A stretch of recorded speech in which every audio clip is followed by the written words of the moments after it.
Adam Curry, John C. Dvorak. It's Sunday, May 17th, 2020. This is your award-winning Gitmo Nation Media Assassination episode 1243. This is No Agenda. Wearing my mask and broadcasting live from Everton State 33 in the frontier of Texas, Canada, the dream state in the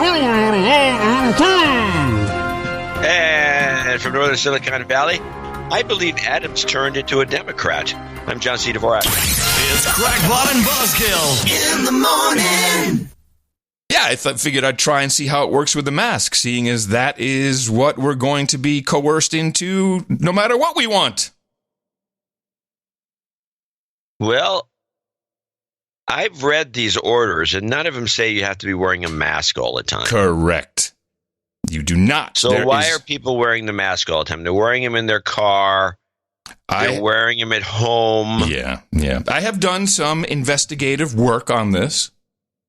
And unfortunately, this is a result of the society that we've created, certainly younger people. And it goes like this. You have to wear a mask to keep me safe. Okay? You have to wear the mask to keep me safe. So if you're not wearing a mask, but I'm wearing a mask, I'm keeping you safe, but you're a douchebag. And that's the bottom line. You're not going to get away from it. People are mad. They're angry. And I think that if we want to just open up, I have a suggestion. It's completely optional. So wherever you go, a store doesn't have to force you to wear masks, but they can. And if they do, then you will respect that. Any other place where you want me to wear a mask so that you feel safe is good. I'll wear the mask. And to make sure I feel safe and I'm protected from you, I'm going to open carry my firearm. And I'm going to do this in Texas. So that you can see I'm not a Democrat. Democrats have guns. Open carry? No, I don't think so. In Austin? No, double no. Not at all. Well, a couple of things here. I question your premise. And by that I mean, I'm not absolutely sure that all these douchebags wearing a mask actually think that they're wearing the mask to protect you from them. No, it's all virtue signaling, but that's the reasoning that's given. That's the rationale. It's not even really true. Well, then why is somebody wearing the mask in their car? Well, that's okay. If they want to feel that that's their business, I don't care. If they want to look like idiots, but I'd like to get away from this. We're never going to open up fully until we agree on some social things. And if it's going to be masks, oh my God, so be it. Go ahead. Force everybody to wear a mask. We need to do something, and I'm willing to compromise. But again, I'm going to open carry, which is legal as long as you have your concealed carry in Texas. You can open carry, and I intend to do that. In my car, too, and on the street. Yeah. I don't think there's any other way for us to go. So do you have a holster yet? Oh, I have several holsters. In Italy, they're opening up on Tuesday, and they will have social distancing. I've got a little report from Willow. So they'll have all that set. But masks shall be worn until there's a cure or a vaccine. So I'm seeing what's going on. We're not going to get away from this. It's going to be an endless fight with a whole bunch of idiots. And we just have to become Japan. We're already on our way financially into the Japanese debt trap, so we might as well just go the full 9 yards. I don't see it. It's not worth fighting. We did get a note from our Duke and Duchess, or the Duke anyway, which I don't know if you have it. You want to read it? I'd like to read it during the donation segment, but I have some other... It's kind of... I think I'd read it. You might want to read it now, because it's really exactly what you're talking about. All right. Well, okay. I have a report from China as well. This is from Sir Mark and Dame Astrid, the Duke and Duchess of Japan and all the disputed islands in the Japan Sea. And we will read most of this on during the donation segment. But masks work is the Japanese reasoning. And the whole country wears them for flu season every year, especially on the most crowded mass transit system in the world. He gives us some numbers. They've only had 739 deaths for a population of 126 million, which is very good. What did he put here? That's like it's like 10 times less than the United States, if you believe the numbers, of course. Yeah, then there you go. Well, Boom. hold on. We'll get there. Mask usage went up with COVID, but it also meant that it was the weakest flu season in over 10 years, interestingly. Not the same here. In fact, the mortality rate in Japan for March was also down. On top of this, if you feel you have symptoms, and this I think is kind of cool Japan is doing, you're asked to go to one of the many hotels that have been commandeered for isolation hubs. So you don't go to the hospital and infect everybody. You don't go home and infect everybody. You go to one of the designated hotels. And the government has options in over 120,000 hotel rooms across the nation. That, I think, is a pretty good idea. Not if you... If you're not. Think about if you're a traveler. Well, this room previously occupied by a guy. Nobody's traveling. Nobody's traveling. But yeah, if you want to go to the obvious hurdles, but maybe just a quick update from Wuhan. One of our producers is back. And I'll read his note, or hers, anonymous. We're back in Wuhan. Friday, Wuhan. Wuhan said they were going to test 11 million people in 10 days. Yeah. And I looked at the math and said, I don't know how that's going to work, but we have a little more data. Our producer says, back in Wuhan, Friday, Wuhan tested just over 113,000 people. Our hotel/apartment called us and will schedule our test this coming week. My clients are testing the workers at work, and the Chinese government is setting up testing stations in local neighborhoods. They will test everyone in 10 days. It's not really even a blip on most people's day. One client has a parking lot that is full of tables and trailers that has 2 tests, blood and throat swabs. Takes less than 10 minutes to stand in line and go through the process. Yeah, that is 11 million people times 10 minutes. I really want to see how they're going to complete this. And so far, only 113,000 done. I had to do this when... bull crap. That's how. I had to do this when I first arrived in Wuhan, so I couldn't start work. This will be my 3rd test since coming back to China. Wuhan is mostly open. Some restaurants have dining inside, while others are takeout only. I can't use Didi, which is their version of Uber, only taxis, because they track you, and you need a Chinese ID to register to be tracked by the Chinese Uber. Our local wet market is open, but not inside. They moved the market to the sidewalk and made it one-way traffic. Enter on one side and walk through to exit the opposite side. You need to have your temperature scanned before you enter any place and show the QR code. Having fun in Wuhan. When we first arrived a few weeks ago, pollution level was great. We had blue skies and some stars at night. Now it's back to gray skies and burning eyes. So, I've never seen a blue sky in China. Well, I think it probably did happen when it was all shut down. That's what he says. Yeah, I bet it probably was quite phenomenal. So in order not to go through all of that tracking and everything, I suggest the mask. I really do. I mean, I hate it. I'm against it. But we have to sacrifice somewhere. And Republicans need to shut up and just get on board. Move on. Let's do it. We can always do something later on, and maybe people will forget about it. But this is not the hill anyone should take a stand on, in my opinion, because we're dying. I was reading a column about the fashion industry this morning, and that nothing could take what's her name from Vogue magazine? Oh my goodness, Anna Wintour, the Anna Wintour, famous editor of Vogue magazine with the glasses. Devil Wears Prada movie made about her. The fashion industry is saying, well, it looks like nothing could take her down, but the coronavirus, that can take her down. And the fashion industry is obliterated. The fashion designers are out of business or going out of business. Not that I'm crying about it, but there's a lot of people that work in the fashion industry. It's just the longer we do this, the longer it's going to be a problem. And assholes like Fauci and all these people need to get out of the way. We'll wear some masks, make it optional for people to require, and let's go. Let's move on. No, we can't do that. Here's Austin. They've gone back to the color codes of threat level of 9/11. Tonight, amid state demands to roll back its coronavirus restrictions, Austin Travis County is now releasing new pandemic guidelines. Divided into 5 stages, the chart suggests what actions to take based on communities' risk of contracting the coronavirus. Stage 1 is where we want to be. The chart separates suggestions by the general public, low-risk individuals, and those at high risk, such as anyone over 65 years old. So if you're a high-risk individual, then the suggestion is that even in stage 1, that you still avoid gatherings. For everyone else, social distancing and mask wearing appears at stage 2.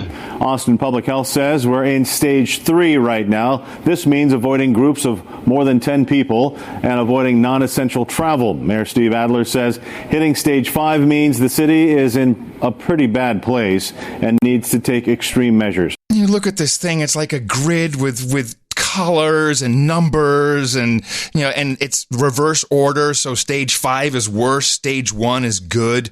It's dumb. Pussies, man. Go. I wonder what is this preoccupation with non-essential travel? What does that even mean? What is non-essential travel? It's everything is non-essential travel unless you're an essential person. But it's, well, if you go into the store? No, I think travel means, I don't know. I don't care. It's all bullcrap. They can't force us. Exactly what I said. Yeah. But we can sit and bicker or we can get going. And I'm getting a little worried here in Austin, which is different from the rest of Texas. The rest of Texas is doing it a little differently and moving a little faster. Now here we all have to be pansies. And meanwhile, just to get back to the numbers, because that's really the problem. There are increasingly more evidence that this death count is really, really full of crap. And do you remember I said that I think Birx might have flipped and she was all kind of on Trump's side and maybe anti-establishment, that she's trying to save herself from the impending doom that these people will meet when we finally figure out where all the money is coming from and going. And, Judicial Watch is doing all kinds of FOIA requests on the Fauci and the NIH. You don't want that. And I'm sure he hasn't covered everything up. What do you mean you don't want that? He doesn't want that. Fauci doesn't want that. You don't want Tom Fitton. That's not me. You don't want Tom Fitton and Judicial Watch making a stink about your business, which has been, as far as I can tell, very shady for a long time. So this is a CNN report, Jim Acosta. It was a very long report. I chopped it down because it was really billed as tensions rise between the administration and, let me get the exact title here. Tensions rise between the White House and CDC as Birx critiques virus tracking and the death rate. In control of the coronavirus message coming from the White House, President Trump is giving the administration a pat on the back for the U.S. response to the pandemic. With the enormous weight of the pandemic hanging over the White House, sources tell CNN administration officials are questioning the accuracy of the coronavirus death toll in the U.S. and whether the number of dead is being overcounted. But that would fly in the face of testimony from top administration health expert Dr. Anthony Fauci, who said deaths are likely being undercounted, as some residents in hard-hit New York died at home and were never counted as COVID-19 fatalities. So in direct answer to your question, I think you are correct that the number is likely higher. I don't know exactly what percent higher, but almost certainly it's higher. The president suggested New York's number of dead. I love how they did that. First, they say the numbers are bullcrap, and then they get cut straight to Fauci out of context. But it's higher. It's definitely higher. This is a good report from CNN when it comes to propaganda. 18 fatalities. So in direct answer to your question, I think you are correct that the number is likely higher. I don't know exactly what percent higher, but almost certainly it's higher. The president suggested New York's number of dead was too high last month. I see this morning where New York added 3,000 deaths because they died, and they're now saying, rather than it was a heart attack, they're saying it was a heart attack caused by this. Trump allies on Fox News have zeroed in on Fauci as an obstacle to reopening the country, blasting the doctor's cautious approach to the pandemic. Is this the guy you want to chart the future of the country? Maybe not. This is a very serious matter, the decisions we're making right now. Tony Fauci has not been elected to anything. Fauci, to be very blunt, is the face of this failed administrative state. I think we've got to question the entire premise of this. With the chief buffoon of the professional class. Dr. Anthony Fauci also seems to favor what the Democrats want, and that is massive restrictions with no end in sight. With all due respect to Dr. Fauci's expertise, no one elected him to anything. But there's one big problem for the White House. A CNN poll found a solid majority of Americans trust Fauci, not the president. So the whole point is they're not really interested in talking about the facts of the death rate. Let's just go ahead and say Fox News are assholes, and Fox News is doing the same to CNN. But every day I could play a report like this. When police in Cortez, Colorado found 35-year-old Sebastian Yellow in their city park on May 4th, coroner George Devers quickly determined what killed the man. It wasn't COVID. It was alcohol toxicity. Yes, he did have COVID, but that is not what took his life. In fact, Yellow's alcohol level is 0.55, nearly double the amount that's fatal. So he literally drank himself to death. Yes, exactly. Devers tested Yellow for COVID-19 after his death, and the test was positive. The coroner said he was surprised to see the state then show COVID deaths in Montezuma County go from 2 to 3, with Sebastian Yellow's counting as number 3.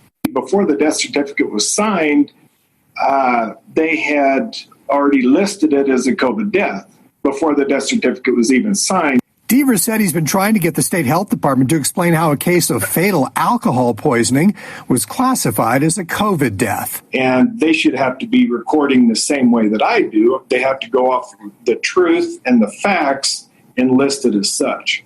It's not the first time the state health department has come under fire for reclassifying deaths as COVID fatalities. Last month, a CBS 4 investigation found attending physicians at this Centennial nursing home ruled 3 deaths were not related to coronavirus.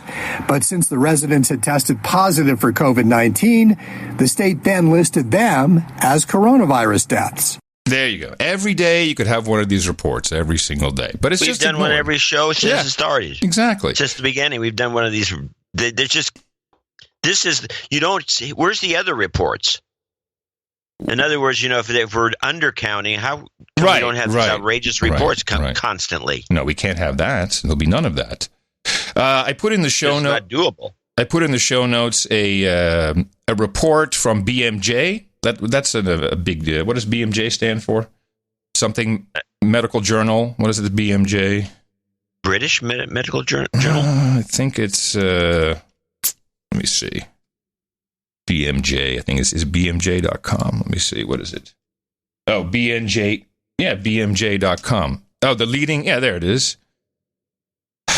They don't even expand the acronym, you a-holes. The BMJ. Is the something of medical journal. Okay. Anyway, whatever it is, it's a real medical journal, real medical report. Abstract. This is a cluster randomized trial of cloth masks compared with medical masks.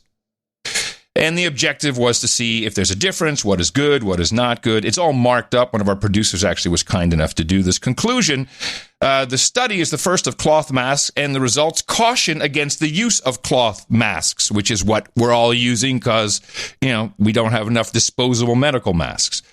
Moisture retention, reuse of cloth masks, and poor filtration may result in increased risk of infection. Woo! It's right there in the BMJ. So we are not getting good information. This is what's frustrating. This is what's driving people, I think, nuts. I have one of our producers works in a store, which is starting to open up. And this is, believe it or not, a store with Democrats. And I just listened to this note that has been written to the managers of this place. Managers, I've been in the store for 90 seconds, and 2 of the first 9 people I walked past, first thing, are not wearing their face masks while within 6 feet of other staff and in public spaces. all uppercase now. I am disappointed in what I thought was a team of individuals who appreciated an employer that had as much concern for them as they do themselves. We spent the last month in net losses as a result of our selfless act of closing the stores and paying everyone for 4 weeks so that we can do our part in trying to keep our staff and their families healthy, safe, as well as mentally and emotionally secure in very uncertain times. All caps still. That won't happen. We can't get our money back, but I damn sure will take action to make sure it was not in vain. V-A-N-E, misspelling. We will do absolutely everything in our power to prevent sickness and the risk of having to close our doors again. Blah, blah, blah, blah. Let me be clear in writing so there's no misunderstanding. I won't do the voice anymore. Wearing a face mask by employees. The voice is great. Wearing a face mask by employees and I just spit all over my screen. Wearing a face mask by employees and subcontractors is a requirement while conducting company business at any time and anywhere and while our property for any reason. Following company protocol for preventing COVID-19 spread at a rate of 100% is a requirement. The grounds are simple. Employees terminated for being a clear and present danger to health, safety, and well-being of our team members and customers by not taking the measures required by company policy of wearing a face mask to help prevent the spread of COVID-19. That's pretty serious. Where would you run into this little screed? One of our producers, who I'm going to keep anonymous, works there, and this was sent to her.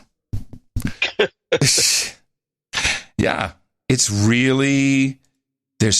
That's why I'm saying, who cares? Let's just go for it, do it, get over it already, so we can just move on, because we'll never get out of this. We'll never, ever get out of this. By the way, the CDC data, which I have the link for in the show notes, a couple of our producers record this data, and you know, from week to week, etc. And this producer said, I went to update my spreadsheet, noticed that they have increased all of the 2019-2020 season numbers, even though most weeks had been listed as 100% reported before. Increased total deaths by literally thousands per week, even though they said in their own, and we have the proof, their own documents, this is 100% counted or 100% reported, and then they updated it and they just added thousands to several weeks. What? Yeah. The CDC is not a good outfit. No, it's been corrupt for years. Now, to go back to your statement about this not being a requirement and not being a law that we have to adhere to, you're, of course, absolutely right. Here's Dr. Drew, who is still, I don't know if he's on Fauci's Fear Squad anymore or if he's freewheeling, but here's his latest. And let's remind ourselves, the CDC never recommended shutdown. They never recommended shutdown. They recommended social distancing. And let's not confuse social distancing and shutdown. Those are two very different things. Shutting down businesses, isolating in place, those are far-reaching measures beyond mere social distancing. So the real question is, was that necessary? Might there have been a more rational, intermediate step to take? Close some businesses, close some schools, isolate nursing homes. Might that have been a more sophisticated way to do this? And given that in California, we overshot by somewhere between a factor of 10 and 50, evidence suggests we did a great job, and maybe we did too good a job, depending on how bad our economy is hit. Oh, brother. So now I have probably the most frightening thing of the day. I'll get it out of the way right away. Thank you. While we have not been forced to shut down, we've been compliant, very compliant human resources, doing as we're told, social engineering in great play. We're being shamed into compliance.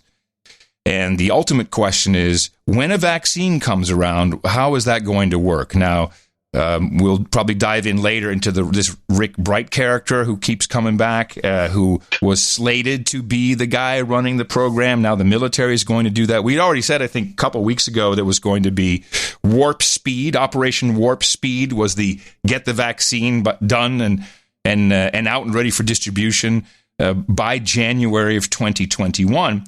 So when that comes out, will we all have to take it? Is it going to be optional? Will you take the vaccine, John?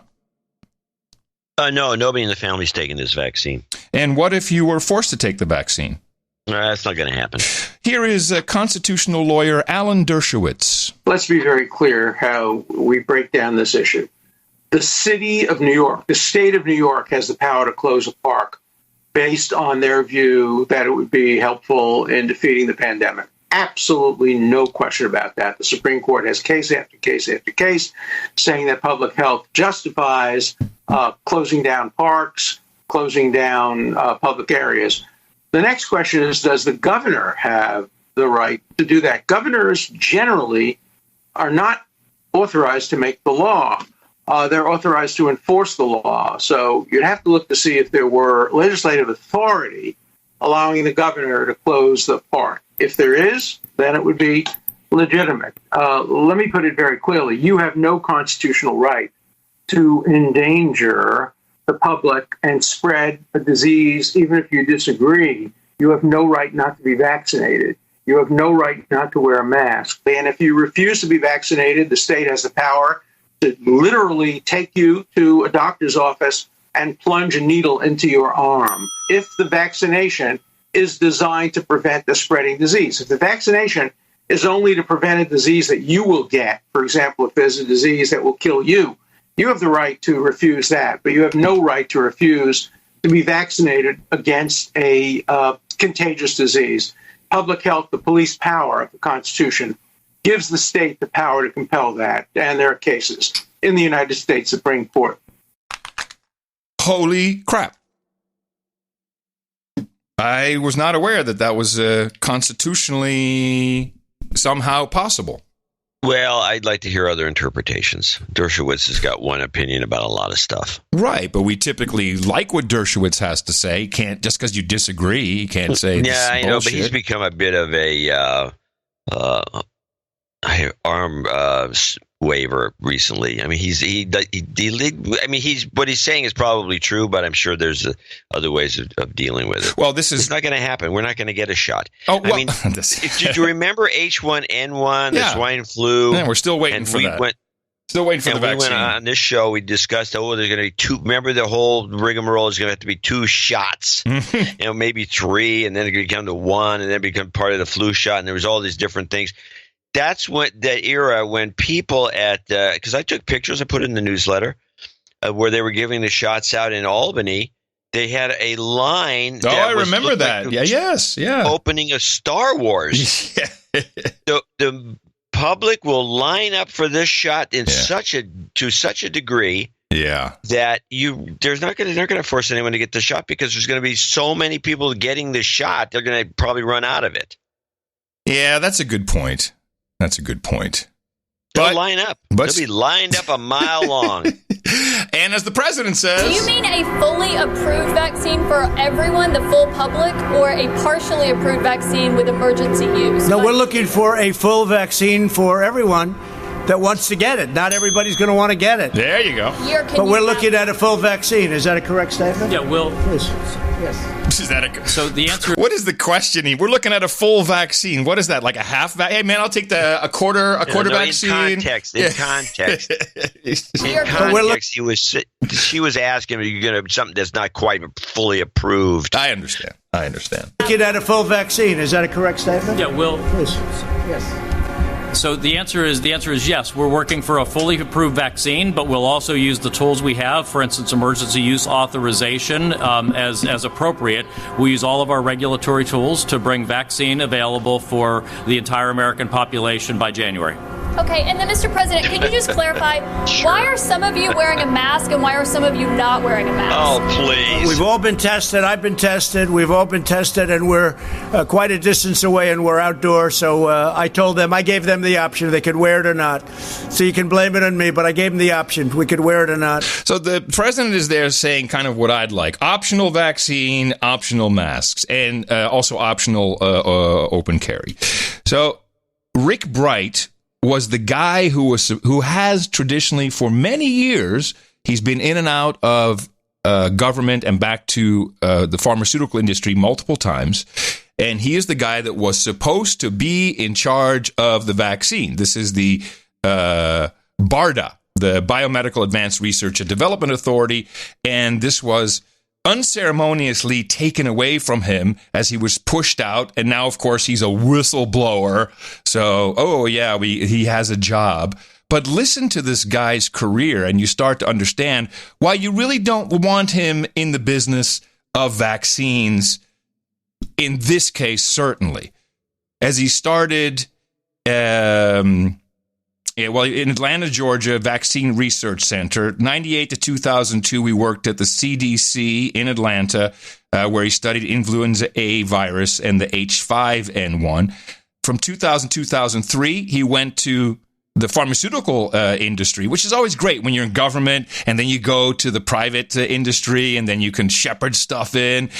So he went to Altea Therapeutics, which is also in Atlanta, and he was a senior research for their vaccine and immunology programs. In 2003, he went back to the CDC, so only a year that he was in private business, and then he was still in Atlanta, but then he was focused on the avian flu, and he was there until 2006. Then 2006 to 2008, he went to Novavax, like the number one penny stock of vaccine bullcrap on the stock market. During that time, he participated in World Health Organization committees on vaccine development and pandemic preparedness. And then in 2008, he worked at the Bill and Melinda Gates Foundation. And then in 2010, he came back to the Department of Health and Human Services.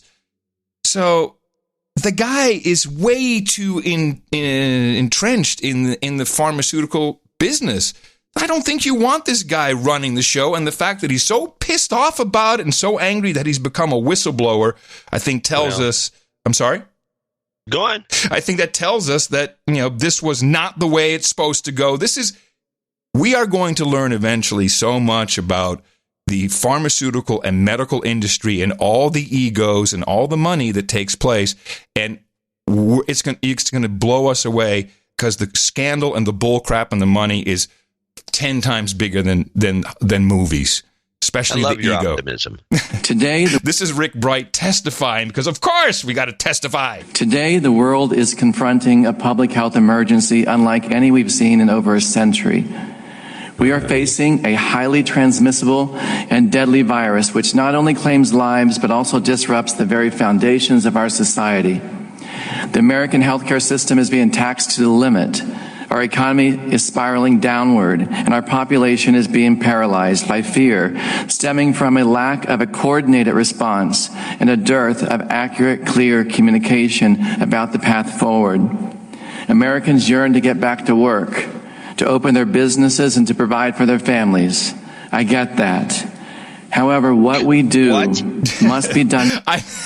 What, is he like in charge? So he sounds like he's the premier of Canada. Get back to work, to open their businesses and to provide for their families. I get that. Yeah, but this is the attitude of these people. I am king. However, what we do must be done carefully and with guidance from the best scientific minds.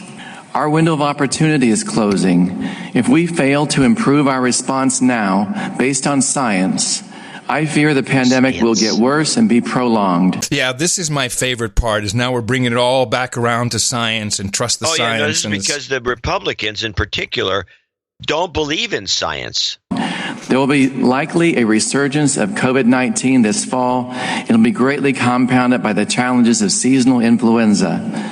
Without better planning, 2020 could be the darkest. These guys, this goes on with Biden too. Where's the science? Where's the science that says it's going to recur in the fall of 2020? Oh, no, there's no specifically, science. What science? No. He's talking about science. No, I trust the science. What science specifically? Name something. What study do they know for a fact that this thing's not falling apart? I mean, is there any evidence whatsoever? This is all speculative. Without better planning, 2020 could be the darkest winter in modern history. First and foremost, I love could be the darkest winter in modern history. Have you heard of the hunger winter, a-hole? Without better planning, 2020 could be the darkest winter in modern history. First and foremost, we need to be truthful with the American people. Americans deserve the truth. The truth must be based on science. We have the world's greatest scientists. Now, the truth must be based on science is a very interesting phrase, and I think we're going to hear this a lot more, because there's really only truth in one thing, and that's mathematics. And what they're showing us is mathematics, and there's no truth in it. You know what I'm saying? Science is not always truth. In fact, it's kind of never truth. But we've been through this with global warming and the Green New Deal and climate change, and it's just coming back. And please ignore the math that we showed you that was all wrong. Trust in science. People. Americans deserve the truth. The truth must be based on science. We have the world's greatest scientists. Let us lead. Let us speak without fear of retribution. There you go, John. Let us lead. Let us lead. They want to give the power to the scientists to let them lead you. We must listen. Each of us can and must do our part now. On Tuesday, Dr. Fauci delivered a message in a voice that is clear and trustworthy, as he encouraged us to act with caution as we return to our daily lives. We should listen to him and other scientists sharing their expertise. Yeah. It's so bad that to push the science and believe the science, truth is in science. CNN did a special, Sanjay Gupta, Anderson Pooper, bringing in the one and only. Before you go on to that, I have to play a couple of things, because Bright's testimony was a fiasco and it was a disaster. And I want to play two things that preluded this spiel, which everybody clipped, about, we're going to have this dark winter and all the rest of it. Let's listen to how this thing actually began. This is the Bright testimony confusion. Okay. Hold on. Here we go. 5 minutes for an opening statement. Well, you don't think it's resolved? Well, are we going to ask if he wants to be represented by counsel, and then who the counsel is? Dr. Bright, do you wish to be represented by counsel? Yes. Okay. Mm-hmm. And then could she identify herself for the record? And for the record, would counsel please state your name? My name is Deborah Katz. I'm an attorney representing Dr. Rick Bright with the law firm of Katz, Marshall & Banks. All right. Thank you. I think that's all we needed to do. Good. Can I, Parliament? All right, the gentleman. Well, the gentleman is recognized for his 5 minutes. Well, if you've got a parliamentary question. I'm glad you got this, John. This is very good. It's precedent. The gentleman state is parliamentary. Yeah. Will the witness be under oath? Because if you have a whistleblower testimony under O&I, a witness would normally be under oath. And if not today, he's under oath, not under oath, then if we get into whistleblower allegations, how can we be assured that the witness is telling the truth under oath if they're not under oath? And if they're not under oath, then how can you talk about the whistleblower complaints? I thank the gentleman in a fair and equitable manner. I thank the gentleman for his inquiry. All witnesses know that it is illegal to lie to Congress.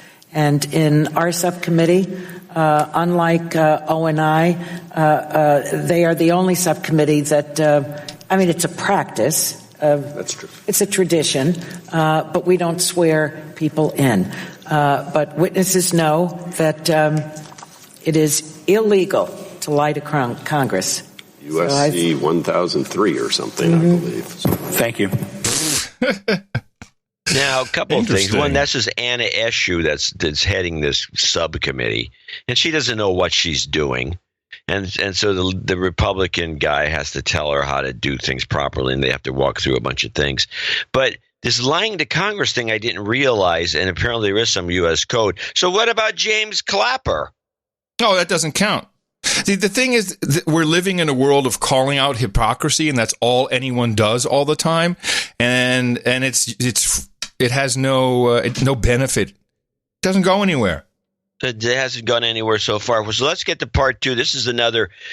Now the head Republican, whose name I wrote on the back of an envelope. I got it back there. He's from Oregon. He's a congressman. He's very good, by the way, this guy. And I'll get go get the envelope. But now this is the beginning of the kind of the true confusion, and this makes the whole thing a joke and a fiasco. And in fact, they brought up this lawyer. He wants to be represented by counsel. He says, "Yeah, I want to be represented by counsel." She says absolutely nothing the whole time. He never once asks her a question. So that she's just up there as a joke. And so this part of it makes it even more of a joke. This is Representative Walden, I believe. Walden? Yes, Walden. Greg Walden from... He's quite good. Uh-huh. We have asked for, and this committee should hold hearings to find a path forward to reform the strategic national stockpile, to increase domestic manufacturing of critical supplies and disentangle our supply chains from China. We should be exploring strategies for increased testing so we can begin to safely reopen our economy. We need to find ways to improve access to mental health and provide relief both for our healthcare providers on the front lines treating COVID-19 cases and our healthcare workers who have been furloughed because their hospitals are closed. We should be conducting rigorous oversight of the trillions of dollars and myriad new policies Congress has appropriated and enacted in the last 3 months, and we should be really investigating allegations like Dr. Bright's that raise concern about our nation's coronavirus response. That does not appear to be why we're actually here today, and frankly, it saddens me. Dr. Bright, your allegations are serious. They deserve a real investigation. I know the Office of Special Counsel with whom you filed your complaint will do just that, and I know they take their work seriously and will hear you out, and importantly, will give those named in your complaint an opportunity to have their side heard as well. I must tell you that many of us on our committee were confused when we learned from a tweet this hearing was scheduled in the wake of your complaint. As you know, that's certainly not how we do things at the Energy and Commerce Committee. Not long after the notice of this being a whistleblower hearing, we were advised you were here as a government witness, not a whistleblower, but then we were told you were not representing the government, but yourself. The hearing title suggests the hearing's about protecting scientific integrity, yet the chair invited a witness who will not be speaking to that issue. So it's all pretty confusing and unusual to say the least. Here we are in the middle of a pandemic, and we aren't given time to secure our witnesses, conduct appropriate research, or require documents that could aid in our understanding of the situation you face and the country face. So the whole thing is a sham. Of course it is. It was set up so Bright can go up there and say, and slam the president. Yeah. And lie and do whatever he wants. He didn't have to tell the truth. Do whatever he wants, but the joke is he didn't do a very good job of any of it, except that one clip that you played, which is pretty much what everyone played. Mm-hmm. So that was I consider the whole thing an epic fail. Well, I was... to be honest about it. Yeah, but going back... the push now, and that's really what I want to prove with that clip, the push is for truth. Science is truth. That's the push, and let the scientists lead. We kind of heard that, but now he's this guy. He's the Pied Piper, and he's supposed to say the things that everyone's going to repeat. And you'll hear, well, as Dr. Bright said, you're going to hear that. I don't think so.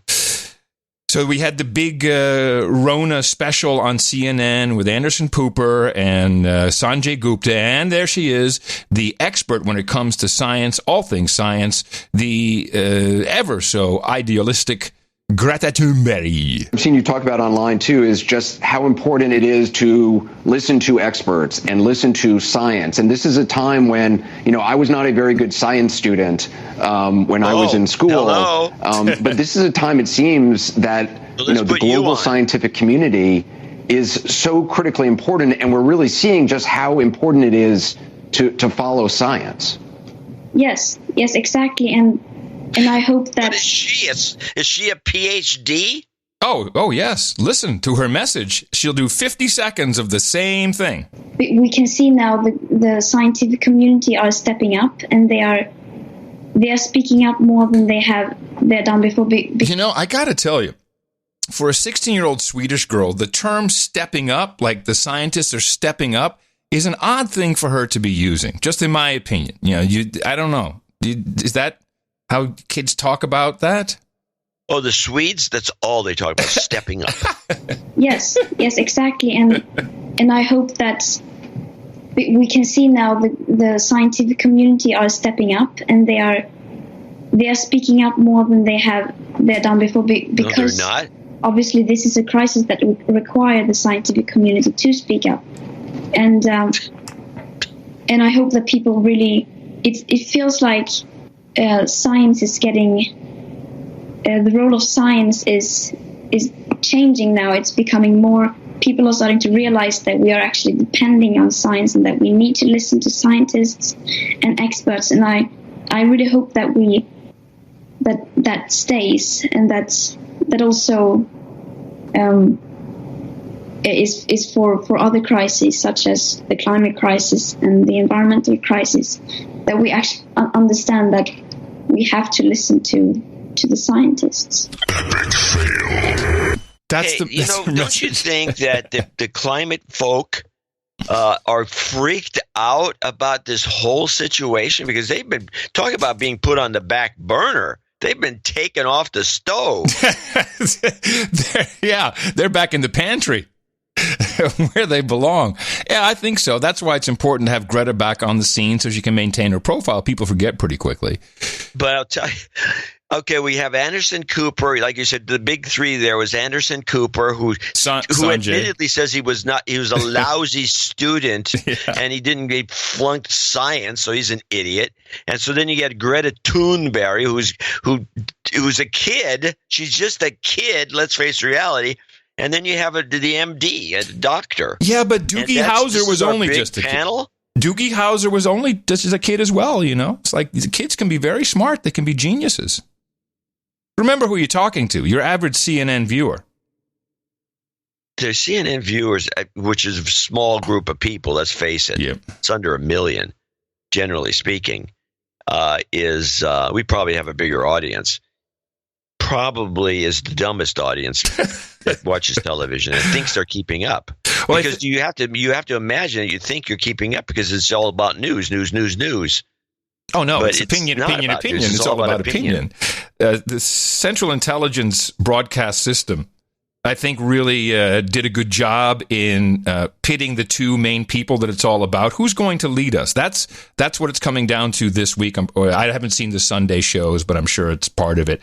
Who is going to lead us? Trump, the president, or Fauci, the god? President Trump continues to push the country to quickly bounce back and says he does not consider that happening without reopening schools, claiming the virus has had very little impact on young people. But you're right, his own top health experts disagree. Look, he wants to play all sides of the equation. President Trump pushed back against the warning Dr. Anthony Fauci delivered at a Senate hearing the day before. There is a real risk that you will trigger an outbreak that you may not be able to control. We don't know everything about this virus, and we really better be very careful, particularly when it comes to children. Just to interrupt, I'm a little tired of we don't know very much about this virus. Why not? I mean, you've been studying this for 40 years. It's similar to other SARS virus. I don't feel very comfortable hearing, we don't know. But then telling me it's going to be the worst winter in history. This is very contradictory. Very careful, particularly when it comes to children. I was surprised by his answer, actually, because, it's just, to me, it's not an acceptable answer, especially when it comes to schools. But a new CBS News poll finds that most Americans trust Dr. Fauci, though his unfavorable rating among conservatives has increased since April. The country needs guidance of the nation's best medical and scientific experts. These literally are matters of life and of death. As Democrats demand more guidance from the federal government, today the administration's former top vaccine researcher, Rick Bright, will testify before a House committee that if the response is not ramped up, 2020 will be the darkest winter in modern history. I think CBS does a good job of wrapping up the messaging that they want. Trump bad, Fauci good. It's the exact same messaging that PBS is using. PBS has been going to they had Shields and Brooks on, and they went on and on. And well, let's hear it. I want to hear it. I want to hear what you got. Well, we got a few things here. I got a lot of stuff on Biden, but Biden will come. Let's finish up the Rona. Let's do Shields and Brooks on PBS research notes. And it reveals that Joe Biden is a very transparent person. The culture they describe is certainly the culture I knew when I was covering Senator Biden. All right, skip that one. Go to Shields on reopening seized battle, PBS. President, and he said it again today, we need to move ahead, whether we're ready or not on the, in the direction of opening up. Yes, he did, Judy. And the president proves once again he's not actually strategic or tactical in his political fights that he engages in. He's visceral. He's instinctive. You should always, if you're going after somebody politically, go after somebody. We're going to have to start this over because you got to listen to what she says Trump wants to go ahead and reopen the country. And this is like this messaging that you just brought up on CBS and is also being played out on PBS and elsewhere. It's as though the overlying talking points, the message or something else sneaks in as a given. Into conversations where it shouldn't. So she's asking him the president wants to reopen the country, and his response is he doesn't know how to pick his battles. He's not strategic. Wait a minute. He wants to reopen the country is not a battle. Who's a battle with who? Well, we know. It's assumed. They already know what the battle is. It's a battle between Fauci and Trump because they want to lower Trump's numbers, put somebody else, to call the shots and help continue ruin the country. And so the world, not just the country, the world. Yeah, the world. Yeah, one world government will take care of that. Although every country has their own Fauci. Yes. Every country has their own Fauci. Yeah, all connected. Own Fauci. Mm-hmm. Got pictures of Fauci on the background on their desk, man. All Fauci's disciples, the Pope disciples. So you have this. Should we play it again, this clip, now that we have that? Yeah, you want to play it over with it in mind that what she says and then what he jumps in with is discrepant. President, and he said it again today, we need to move ahead, whether we're ready or not on the, in the direction of opening up. Yes, he did, Judy. And the president proves once again he's not actually strategic or tactical in his political fights that he engages in. He's visceral. He's instinctive. You should always, if you're going after somebody politically, go after somebody who's a lot weaker than you are politically or less popular. I mean, Democrats won 5 consecutive presidential elections running against Herbert Hoover. Because they're the Depression and unpopular as the Republican president. But he picked Anthony Fauci, Dr. Fauci. David mentioned he's been there since the Reagan years. But not only that, when in a presidential debate, when George H.W. Bush was asked to cite a contemporary American hero, he cited Dr. Anthony Fauci. Woo! What a hero. Well, not anymore in my book. And now remember, in order to get back to work, it really is about 9 things. Testing, tracing, isolation. So we got to test you, we got to trace you, we got to isolate you. And I have been identifying, along with some of our no agenda lab personnel, that the antibody tests are increasingly difficult to put together. The material they're receiving from, I'm not sure where it comes from. I think some of it, if not all, from China, seems to be faulty, not the same results. And this is what certainly a lot of people want and feel is necessary to go back to work, as we have to test for the antibodies. And obviously, the leading group on the test for antibodies is run by, who else could it be? The Gates Foundation. It's not really run by them, but they're a major funder of this group, and the FDA has stepped in. The Food and Drug Administration halted a coronavirus testing program promoted by billionaire Bill Gates and Seattle health officials pending reviews. The program sought to send test kits to the home of people both healthy and sick to try to bring the country to the level of testing officials say is necessary before states can begin safely reopening. The program, which has already gone through thousands of tests, found dozens of cases that had previously been undiagnosed. The Seattle Coronavirus Assessment Network said on its website that the FDA has asked it to pause testing while it receives additional authorizations, but maintained its procedures are safe. The story is so underplayed that you can't even get a clip. You have to get a computer voice reading the copy. You know, it's from funny, the Hill. That computer voice sounds like another one of these online commentators, Bill Still. Oh, really? I had to cut it to put pauses in to make the transition natural. It's so bad. But that's how underreported this is. Nobody wants to really let you know that it's failing Meanwhile, without a doubt, science-based.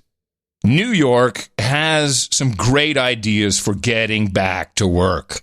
And New York has problems, but they do want people to at least go back and play some tennis. Every player, unless they're from the same household, has to bring their own tennis balls so that you don't touch other people's tennis balls with your hands. You can kick their balls, but you can't touch them.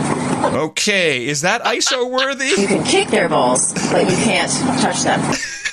It gets better because she recognizes what she's doing, and this is our humorous moment of the show. With your hands, you can kick their balls, but you can't touch them. I'm gonna blush. Sorry.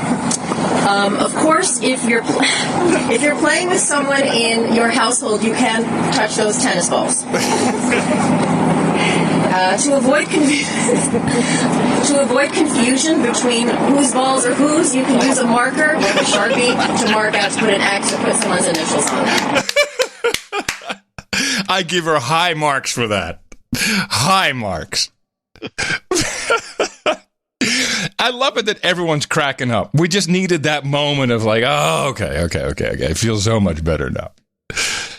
You have to number the balls like they do with balls. You got to number them.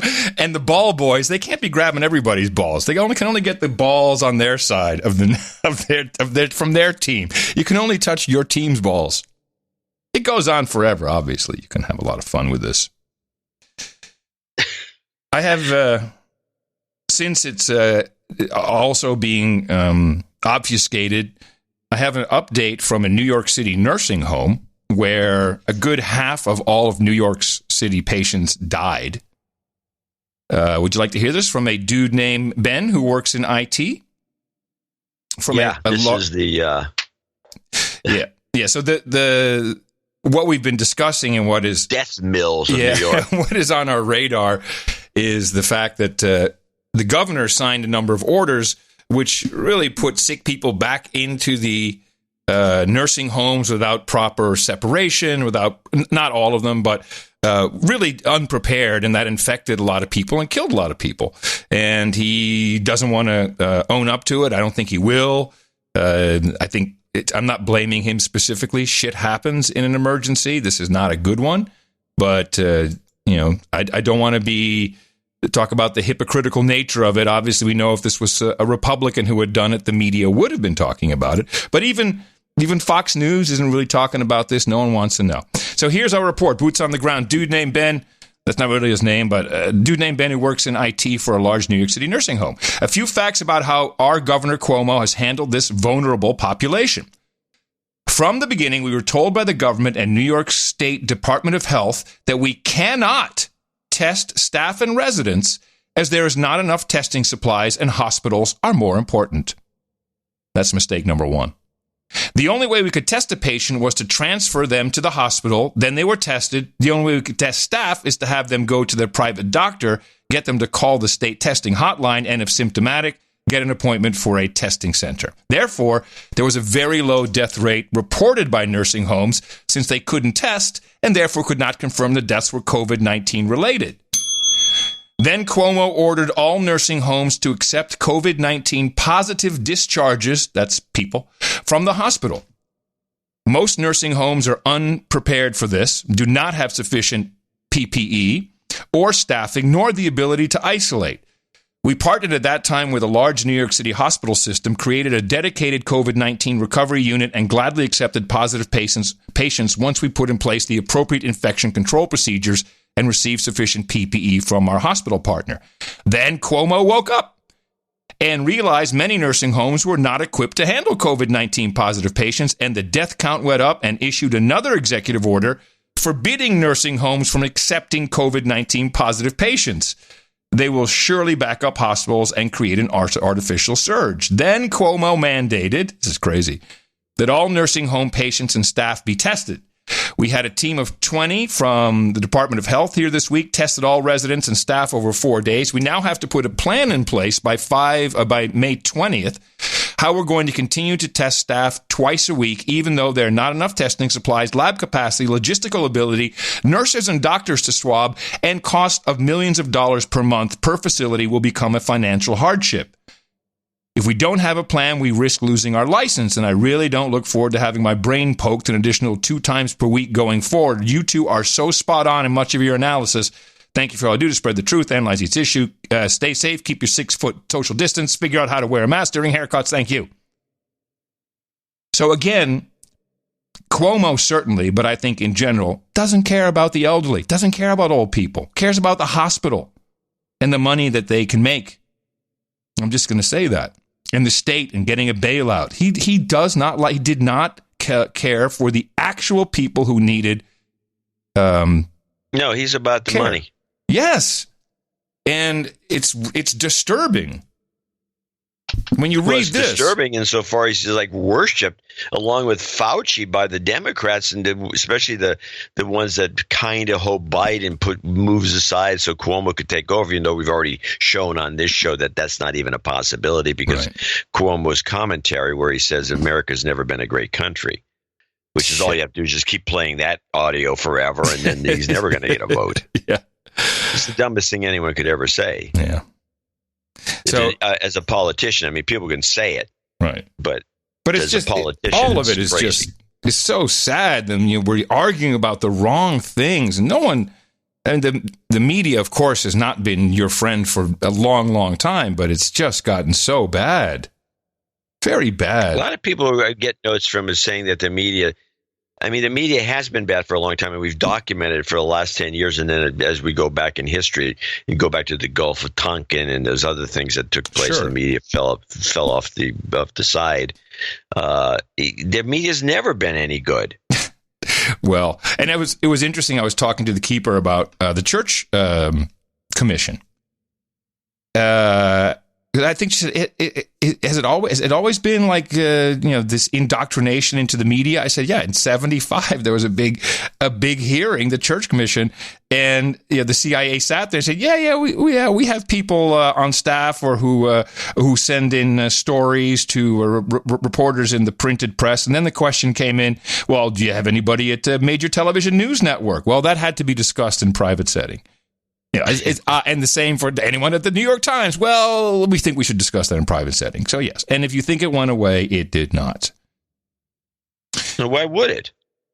No, it's a good mechanism. It works well for them. But unfortunately, a lot of people were sucked into it. The public suffers. Hey, remember the Pennsylvania Secretary of Health that we discussed and that you had questions about?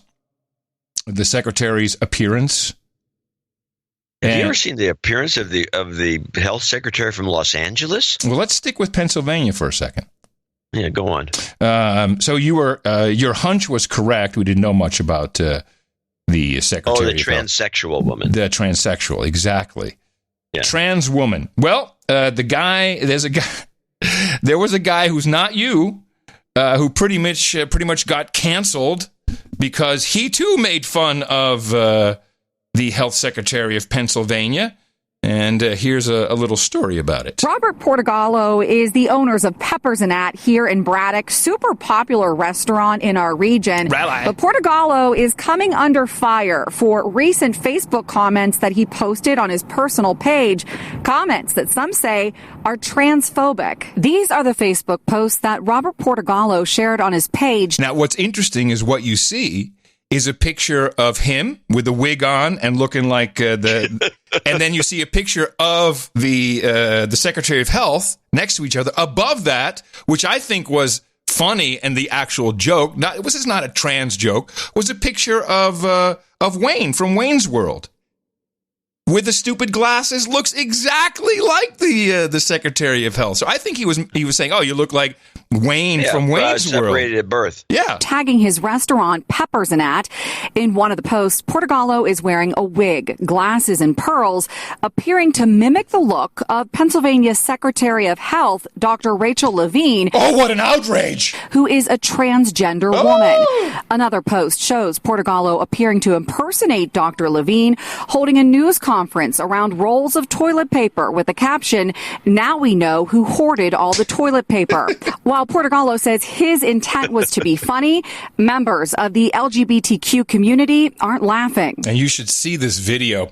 This spokesperson, member of the LGBT community is wearing a rainbow mask, pink flags, and it's weird to hear see the person talking with the mask over their face. She's done nothing but be a wonderful, compassionate leader in guiding the Commonwealth in making sure they stay safe. Christine Bryan is with the Delta Foundation of Pittsburgh, whose mission is to fight for the LGBTQ community. I know there's a lot of people that didn't realize that she was a member of the transgender community, and truthfully, it doesn't matter. Yeah, exactly. She's a human being just like everybody else, with an extensive resume that is so impressive. So impressive. But listen, shut up. There was not an LGBT joke. It was about Wayne's World, and it was humor. We can't have humor. You can't have humor. And by the way, a battle axe is a battle axe, whether it's a transgender battle axe, an old woman, or even an old man. Doesn't matter. But no, let's immediately take it into,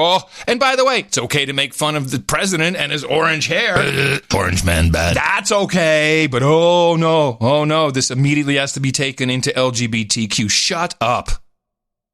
So annoying.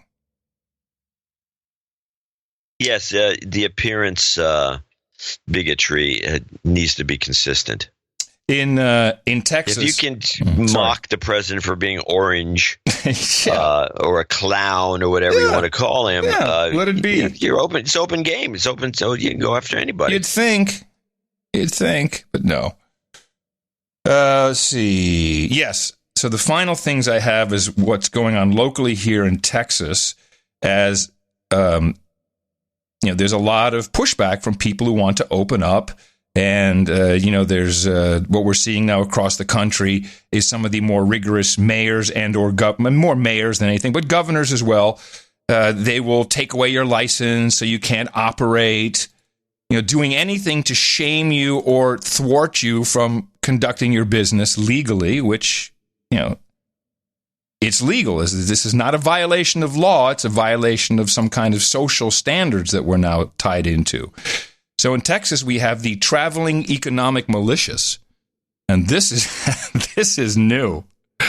These guys are going all over Texas, and they are protecting businesses that want to open up, and they stand in front with their rifles and, of course, all kinds of intimidating-looking gear. And you know what? Businesses are open. And that, I think, is sad that it has to go that way. I like it. I think it's great that it has to go that way. And personally, I would participate in that if someone was having problems. I'd jump right in and stand there. No one's gonna. This is why we have guns when this type of situation appears. Let's look at a country that just took away their guns in New Zealand, and let's see what kind of powers they've given to their prime minister. This bill enables the police to enter a home without a warrant. Madam Speaker, the police have never held that power at all. They have never held that power. And this bill enables police just on reasonable cause to enter into your home. Sweet. It's just like the good old King George III. They used to bust in the houses too. That's why they put it in the Bill of Rights when we told them to sod off. Yeah, good times over there. Yeah, well, New Zealand's a wreck. The place is a mess. I want to play the one COVID. Excuse me. Here. I mean, I do have some. I have the Round the World tour, which has got some good stuff. But I had to get this out of the way before we go to the break, which is something that doesn't get a lot of play. I looked into it. It seems to be true. It seems to be an accurate report. It's not a joke. It's not the bee or whatever that thing is. The new onion. This is the Wuhan P4 lab report. What is it? The Babylon bee. The Babylon bee. The P4 lab at the Wuhan. Sorry. What? Sorry. Go. The P4 lab at the Wuhan Institute of Virology has come under scrutiny as a potential source of the virus. According to an NBC report, a hazardous event may have happened at the lab in October last year. 3 people familiar with the matter told NBC that U.S. intelligence agencies are reviewing an unofficial report on cell phone location data.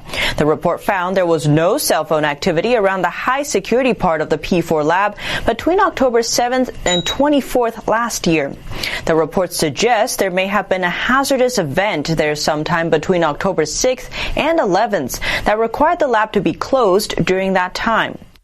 The report talks about images from October 14th to 19th last year showing no outbound traffic from the lab. It's suspected a roadblock was set up to prevent cars and people coming and going. This is in contrast to satellite images from August to October 6th, which show a lot of activity. The next instance of activity was on October 25th. U.S. Senator Tom Cotton also spoke about the data in an interview with Fox News. Cotton said normally thousands of mobile phones are in use around this area. Wuhan has about the same population density as New York. He adds the sudden drop in cell phone usage is likely an indicator of when the virus first began spreading. He said we could get to the bottom of it a lot faster if the Chinese regime was more transparent. U.S. intelligence officials say the evidence is not enough on its own. They are still investigating. Now, where did this report come from? This came from a news operation called NTD, which is Chinese operation. And NTD stands for New Tang Dynasty. And it turns out that these are the same group that comes out of the Epoch Times. Right. Same operation. Weird Falun group. Gong. That's they hate the Chinese. Obviously, they hate the Chinese. Well, it's Falun Gong, and the Falun Gong are banned in China, and it was. And I will be writing an essay about this because the Falun Gong phenomenon is quite interesting. This operation only began in the 90s. There was a moment. There was a moment in history where this. There's all these different movement practices in China, and Qigong was one of them that goes back, I think, 3,000 years at least, and it became, for some unknown reason, a super popular again. Its popularity began in the 50s, and then it got incredibly popular in the 90s. And it's like Tai Chi, Qigong. There's a bunch of these are all interconnected. And Gong also is like Kung Fu, all these different movement ideologies are part of Chinese culture. And in the mid 90s, this Qigong is extremely popular, and an offshoot called Falun Gong came up and became so popular so quickly that it garnered like 70 million followers within a couple of years. And by the end of the same decade, it was banned in China because it was seen as dangerous. Yeah. And then ever since then, there's been this blood feud between these people and the Chinese Communist Party. I'm glad you went into that. And whenever I see the Epoch Times, I bear that in mind.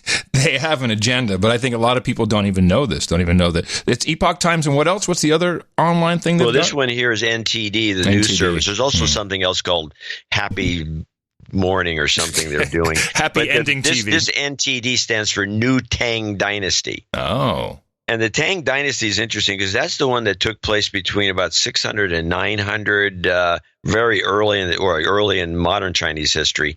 And there was a 300-year reign with a hole in the middle of it where the evil Empress Wu ruled that little era. It was the only full empress in the history of China that actually had total, complete power. And she was evil. She was a whore, apparently, who somehow got into government, which does happen.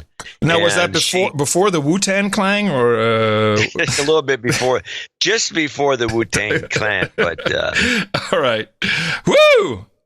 Little Chinese history. A little bit of history for you, everybody. This stuff has its implications, and these Falun Gong guys have got some very serious. This is good journalism they've been producing. To be honest about it, I mean, I know it's slanted too, but it's pretty well done. Well, all news is slanted, but you still have to pick out what you can, as long as you know what's going on. This story about the lab getting shut down, which has been debunked. Yeah, of course. The lab having something to do with it is not being played by anybody, and it apparently NBC did have the story, but they kind of suppressed it. Mm-hmm. Mm-hmm. So, what is your takeaway with that then? The virus came from the Chinese lab. I think just like the French guy, the French Nobel Prize winner in medicine who discovered the AIDS virus is the guy I think is right. And everyone calls him a crackpot. Now they do. Yeah. He's got his Nobel Prize. He's got his chops, and yet he's a crackpot. This is happening. This is happening everywhere. In the Netherlands, there's a very famous statistician and pollster. His name is Maurice de Hond, and that translates, interestingly, to Maurice the dog. That is literally his name. And Maurice, he's got 10 years on me. I've worked with him in the past, but he's very famous. He's the guy that whenever there's elections, he's everywhere on television. He shows everybody the charts, the numbers. He's got it all down. He's very good at understanding data, and he's been doing it since I was a child almost in the country watching him. He has been shut out entirely, banned from all mainstream, and he's now appearing on podcasts. And I'm actually considering, because he speaks perfect English, I'm considering doing an interview with him because it's easy to get right now. And it's because he said, look, the way you're collecting the data is shoddy. You have completely incorrect data. The numbers are no good. Your models are no good. Goodbye, Maurice the dog. So it happens. It's happening everywhere. France has got that guy. Crackpot, get rid of him.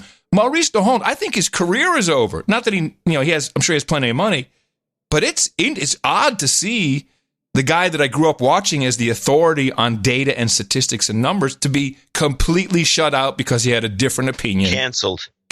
God, my man is canceled. Now, before started off as a podcaster, you don't have this problem. That's right. Before we take a break, we do have a very important public service announcement. That is something I'd like you all to listen to very carefully. In the morning, No Agenda producers. When writing the No Agenda show, we know you all want to refer to your significant others as smoking hot.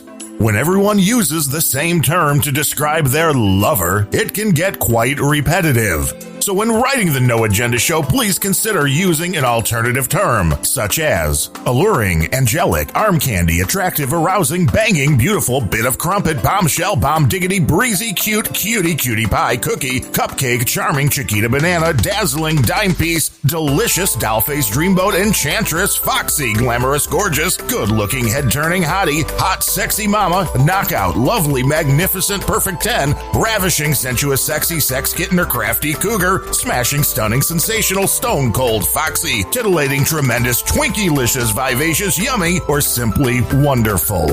The No Agenda Show appreciates your cooperation and compliance through these difficult times. If your significant other doesn't like the description you use, be sure to tell them to relax while you hit them in the mouth. And with that, I'd like to thank you for your courage. Say in the morning to you, the man who put the C in crafty cougar, John C. Dvorak. Sunday morning to you, Mr. Adam Curry. Also in the morning, all ships at sea, boots on the ground, feet in the air, subs in the water. And all the dames and nights out there. By the way, was that Darren O'Neill? The one and only. I can recognize his voice. As I was listening to that. Yeah.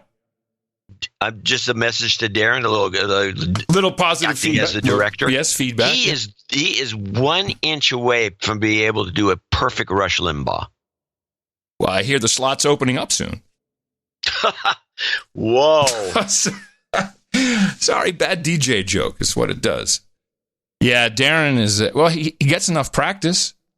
He can do a Limbaugh. He just needs to drop it down a little bit, slow down. I mean, I know exactly he's already got the tones. He's got the tonal qualities. He just needs to execute. And he has to say stuff like, ditto heads.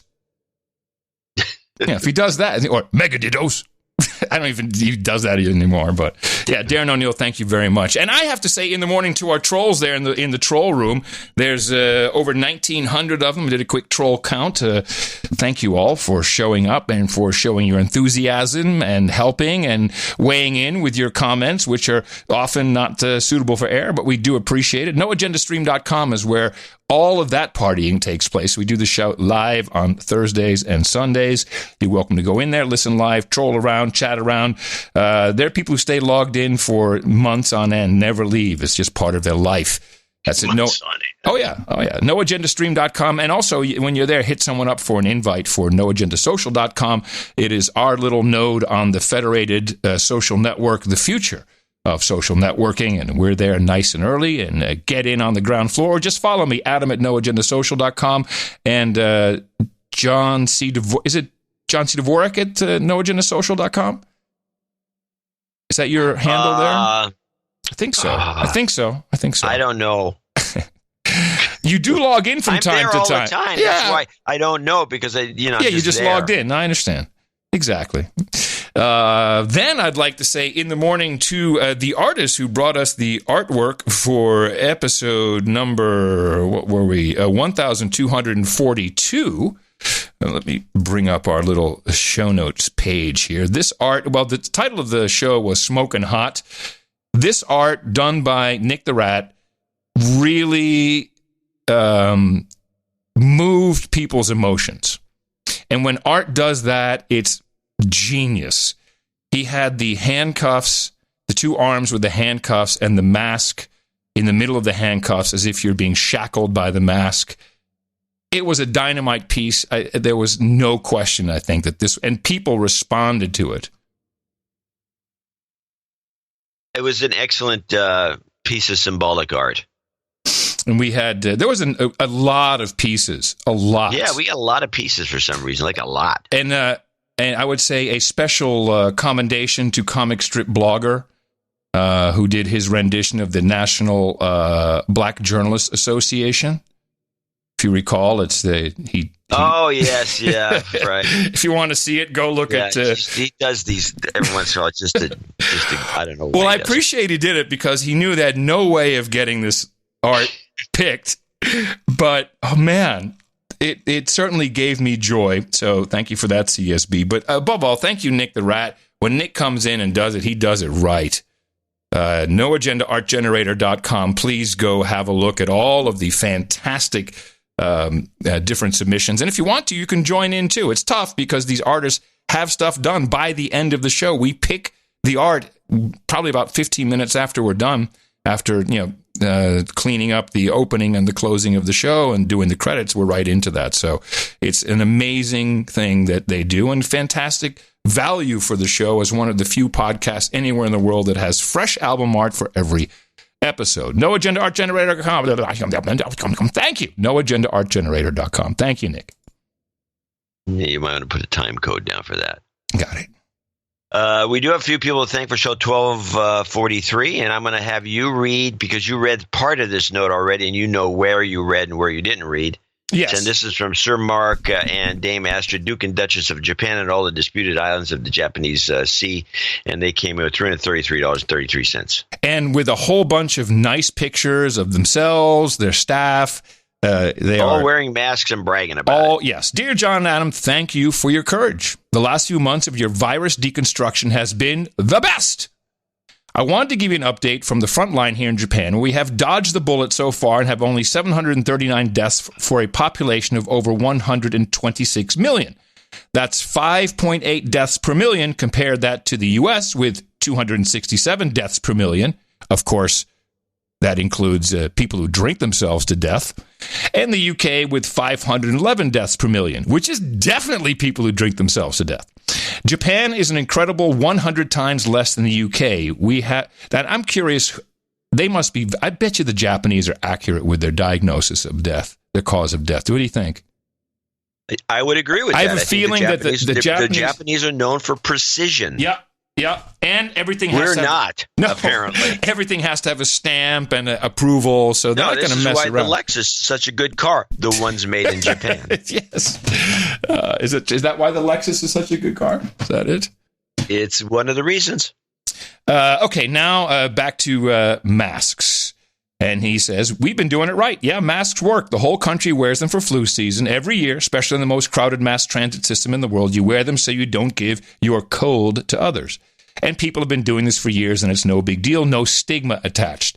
It's also meant that it's also important that we had more stock.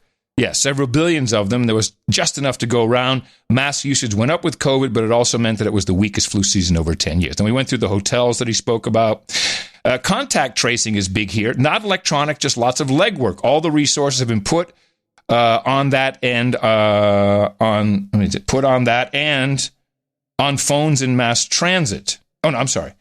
And on tracking COVID clusters. We might have been lucky getting a weaker strain, but it helps not having to shake hands, just bow, no huggy-kissy greetings, no talking on phones in mass transit, hand sanitizers almost everywhere, high adoption of touchless electronic payment systems as well as burner cards. Finally, the healthcare system here has a low barrier to entry. My kids can go to the local doctor themselves, just take their national health card. Mom might rock up later. Very much neighborhood policing system. Well, yeah, it's a very sophisticated, disciplined society. Which has a lot of downsides, too. The kids get a feeling for what's going on. It's by no means perfect. The prevention testing measures can be seen as flawed. The reporting flawed. Japan is flawed. But all the micro actions combined make it a rather safe place to be right now. There's a lot to be learned from this fuzzy logic and staying calm. Sir Mark and Dame Astrid, Duke and Duchess of Japan, and all the disputed islands in the Japan Sea, thank you so much for your courage, and can't wait to see you guys in Japan. Hope to go this year. Hope to go. If there's any flights. Yeah, exactly. Next on the list is Fred Librand in Medfield, Massachusetts, $333. At the direction of Adam, I've sent $333 to produce the next episode. My last donation was episode 1222. De-douching and sprinkling of job karma would be appreciated. Give him a de-douching. You've been de-douched. My son, Flynut Jr. Yeah, I've seen him around. Has a May 25th birthday. He's got one, and so does he. He's on I think they're both on the birthday list. You might want to check. Yeah, here's an update on what's going on with the medical PPE. It ties to some of the Kayleigh McEnany quotes that are making the rounds. One of my manufacturing sites produces layers used in N95 surgical masks. Here's a part of what I think has been going on with the lockdown and how PPE played a role. As the COVID hit the U.S., we started summarizing more clearly what we knew about the industry.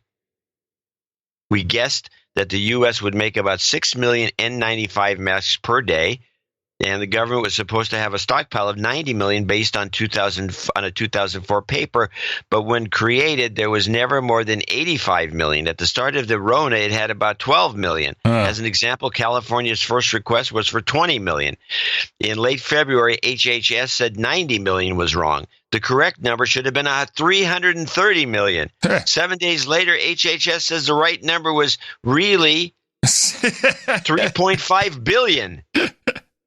As we've dealt with the military via the Defense Production Act, my guess is that the military and the rest of the U.S. government did the same math and realized that the whole situation was hopelessly out of whack. Wait, we can make how many masks? That's not enough. At this point, the nature of the disease being very unclear, the best option was to simply shut things down and give the supply chain time to get caught up. Masks and PPE will be part of the national. Meanwhile, you can impeach Trump over this. Yeah, of course. Over the mat. Of course. Masks and PPE will be part of national defense strategy going forward. There's hoping that the rumored bill that is a version of the Berry Amendment for medical supplies is passed soon. The Berry Amendment is the legislation that requires the military to buy certain items from producers in the continental U.S. Kayleigh McEnany had a great quote in the recent briefing. Furthermore, what Crimson Contagion brought us in that President Trump was right all along about misguided economic and trade policies that left America vulnerable to pandemics. Well, not vulnerable to pandemic, but vulnerable due to a pandemic. Yes.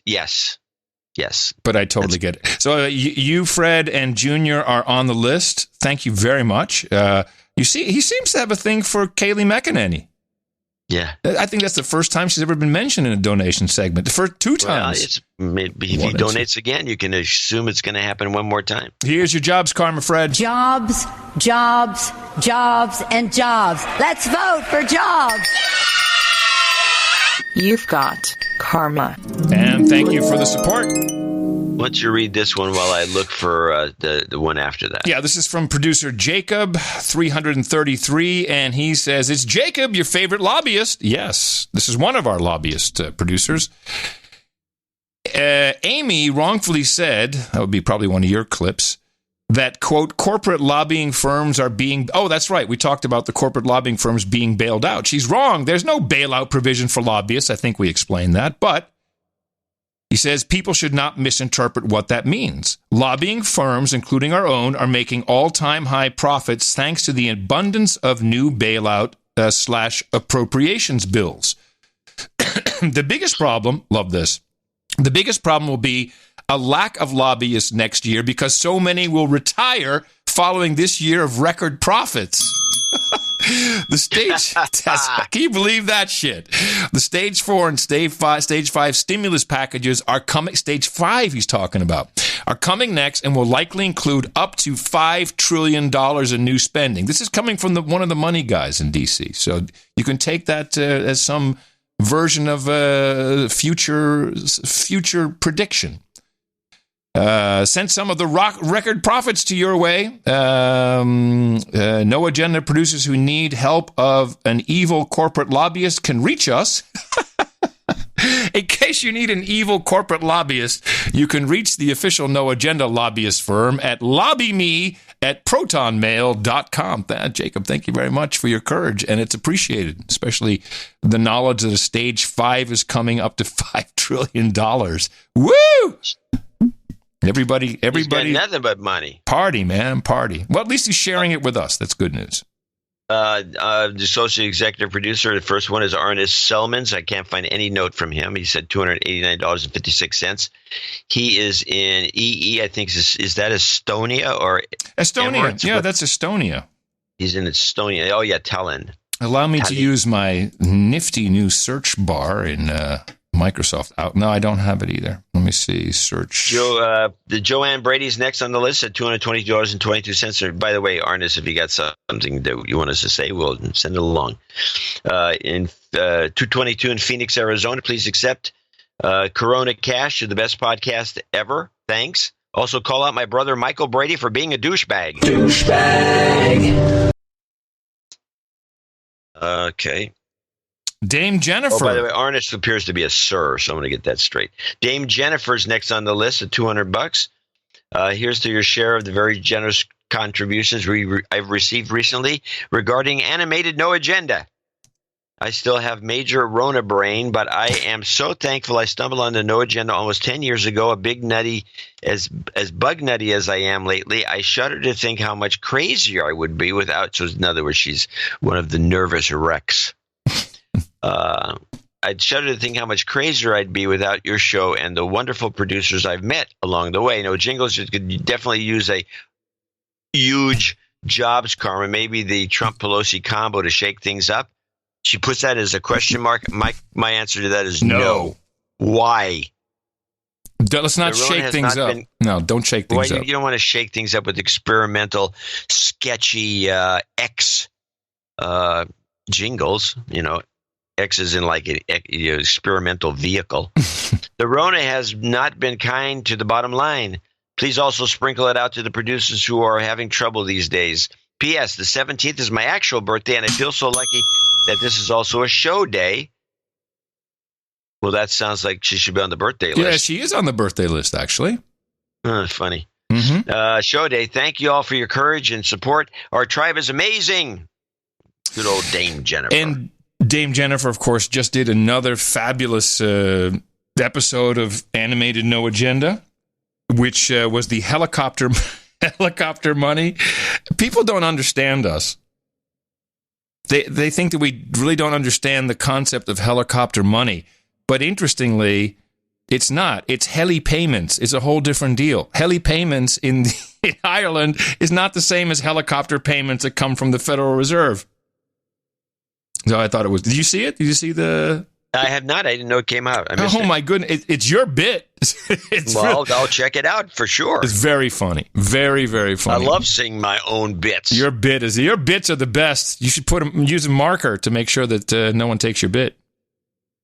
Thank you, Dame Jennifer. And here we go with the only jobs karma that makes a difference. Jobs, jobs, jobs, and jobs. Let's vote for jobs.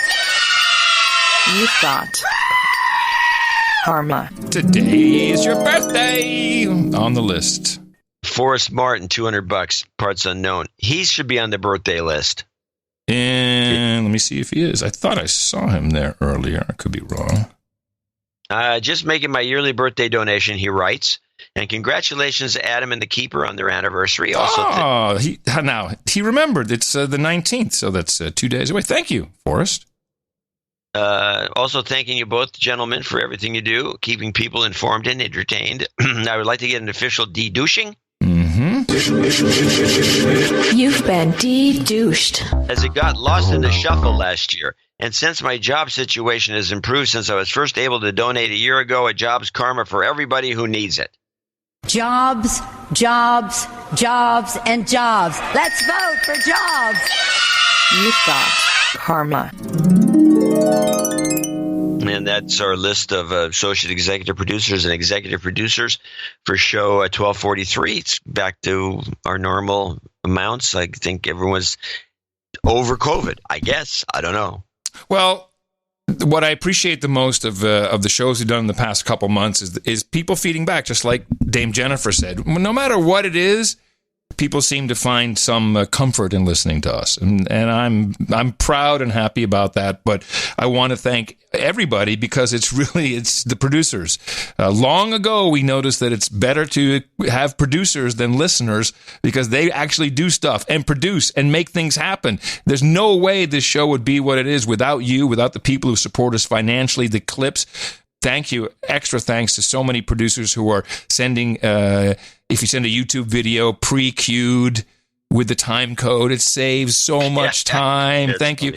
Listings of time codes pre-clipped. It's incredibly appreciated because that's what it is. And that's why we're the best podcast in the universe. End of story. These people, of course, are executive producers and associate executive producers, and they can use these credits wherever they want to because they're official. And when people see a credit, they recognize it. It gives you stature and maybe a gig, which is what a lot of people are going to be looking for soon, if not already. Thank you again for all of your courage. Remember, we do have another show coming up on Thursday. And to support us for that, go to Dvorak.org/NA. Lots of mouth hitting going on. Good to see it. We're happy to have you aboard. Our formula is this. We go out, we hit people in the mouth.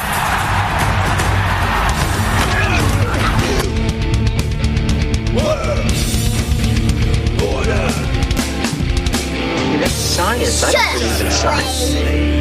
Oops. No, the kid was blowing up on me. Sorry about that. So over the last few days, Biden had this event. And I have Biden clips today. Well, Biden had this horrible event. So I don't even know. I mean, you have let's look at some things objectively. You have NBC, MSNBC is owned by Comcast, and they're big promoters or big haters of Trump. Mm-hmm. What does it take for Biden's techies to go and get a hold of Comcast and say, hey, look, we're going to do a bunch of these events out of Biden's basement? What is the chance of getting some real high-speed, just kick-ass connections? You guys can help us. We consider it a contribution from the campaign contribution, whatever you want it to be called. But we do need some help here. Can you give us your best guys and get us some? No. Can I ask you? Wait, stop. Who said that this wasn't their best guys? It's Comcast. Have you tried Comcast connection? Oh, come on. We know they can do better than this. I mean, that's funny. It's a funny line, but the fact is that this one was so bad. It was almost like watching that movie, you know, they're here or whatever it's called, where you put the glasses on and you see all these horrible monsters. Yes. Yeah. And so every time Biden moved, you know, his head stayed there on one side and it became a skeleton head, and it was it was the worst. Yeah. But before we play that, I do have this one A clip I want to get out of the way, which is Biden, and apparently he was on. They were talking about him Scarborough and what's her name? Mika. Brzezinski's They were discussing Biden's commentary when he was on GMA, and I'm going to play this clip because it's a combination of Biden telling why he's hiding. Biden's hiding. He's in his basement, scared to death. And the two of them are going on and on about how great it is because he's a winner. Now, everybody says, Biden's hiding. Well, let me tell you something. We're doing very well. We're following the guidelines of the medical profession. We're following the guidelines of the experts, of Dr. Fauci's of the world. We're doing very well. And matter of fact, we're winning if you look at all the polling data. I'm not saying that's going to last till November. I don't know enough to know that. But right now, the idea that somehow we are being hurt by my keeping to the rules and following the instructions that have been put forward by the docs is absolutely bizarre. I reject the premise that somehow this is hurting us. There's no evidence of that. I'm following the rules. Following the rules. The president should follow the rules instead of showing up at places without masks and the whole thing. I'm sorry. I'm sorry. He wins that. Yeah. Every time. Checkmate. He wins that. Checkmate. Every time. Yeah. Willie, I understand the president and some people inside the White House. Most of them understand they're whistling past a political graveyard. But, Donald Trump snubbing doctors' advice in the middle of a pandemic that's killed now over 80,000 people. We have new estimates. It's going to kill 140,000, 150,000 people after Donald Trump snubbed doctors' advice early on and said this was nothing to worry about. He loses to a dude who says, hey, I'm going to follow the doc's advice. Because guess what? Most Americans are following their doc's advice, following the advice of the doctor. So, Joe Biden's right.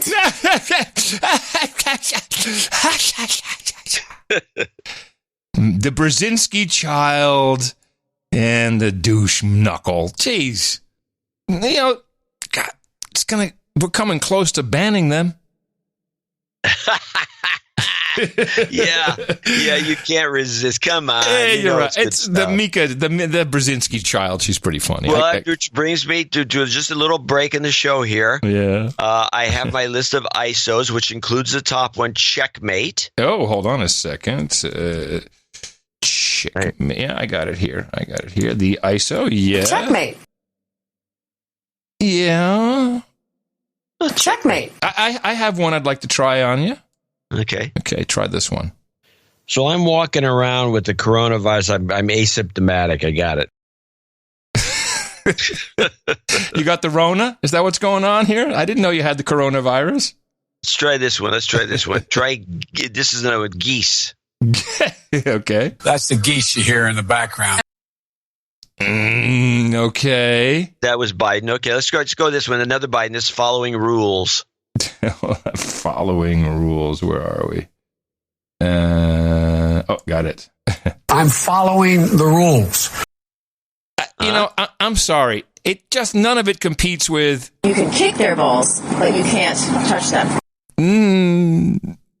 If that wasn't so echoey, I'd say yes. Oh, so now we have to go to rule follower? Well, let's go to another one. Try this one, pandemic. Okay. We're in the middle of a pandemic. Yeah, that's the one. That's the one. That's done. I like it. That's a good one. Well, I got one last one. No, you have more, but wait, there's more. Okay. Put up or shut up.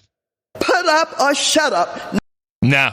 I think you nailed it with this. We're in the middle of a pandemic. It's so. I thought that was it's funny. It's so too. perfect for Joe. Before you do more Joe clips, may I take you back in time for a moment? Sure. Let's just get in the time machine for a second. Let's go back. To May 20th of 2013, episode 512. So this is quite a while ago of the No Agenda show. This is what happened. Jeez, that's not going to happen. Is that is the dream. Yeah, that is I think it's called a hallucination. I had a real dream last night, and I woke up from this. Put this in the red book just for yucks. All right.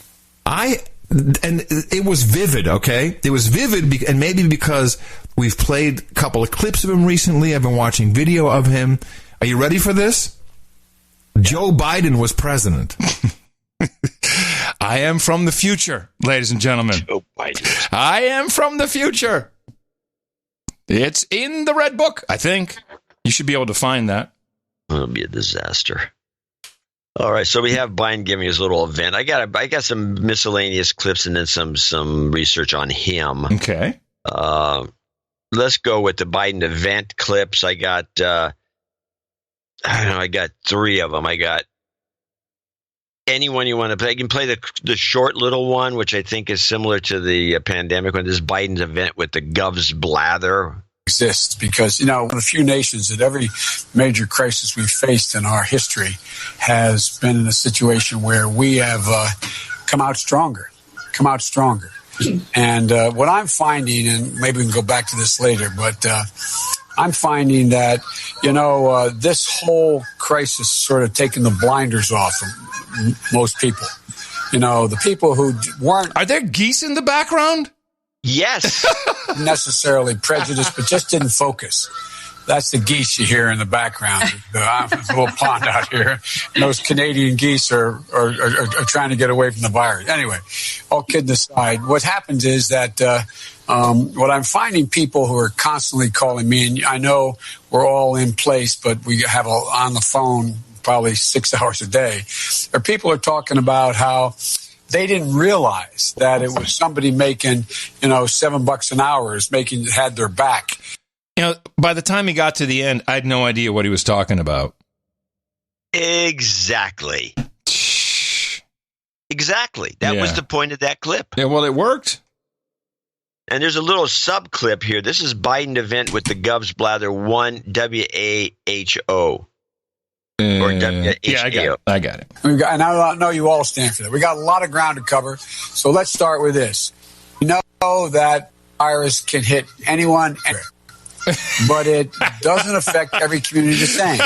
Oh, shoot. Oh, no, I disconnected my head. I got a real problem with these headphones, and I'm not going to hear you for at least 7 seconds, so you can fill up the void while I'm waiting for my headphones to come back. Well, that was a point. That was a classic example of both how stupid this event was. This is Biden and 3 governors. But the lousy connection, none of them, in fact, all 3 plus Biden couldn't talk at all. It's horrible. They were all... I like you said, Iris. Now, I got one clip of Joe with the number mix-up. Do you have that one? No, but I have this last one from this series. Okay. And this says Biden event with Gov's blather, and this has no other moniker on there. Okay. Exists because, one of the few nations that ever... No, wait, that's the one we played. We played that one first. No, the one you played first should have been Gov's blather 0, ZWEO. No, You didn't play the one that says 0? Oh, okay. Yes, I have it. Here we go. Desperately need your...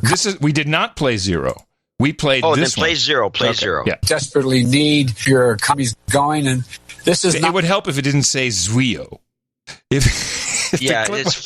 can... I meant to correct that. I thought it might have been like... You don't have to humiliate me in public. I know how to spell. I'm not humiliating you. I'm telling you that if I want to humiliate you, that's easy. I was saying... I thought it might be a CEO clip or something. I didn't know that it was 0. Okay. It's fine. Believe me, you take these Joe Biden clips out of order. It doesn't matter. It does not matter. Desperately need your economies going, and this is not a moment for excuses or deflections or blame game. We're in the middle of a pandemic that had cost us more than 85,000 jobs as of today. Lives of millions of people. That's the millions one. Of people. Millions of jobs. That's the one. I mean, I know that everybody shakes their head and says, Joe's going to win the race.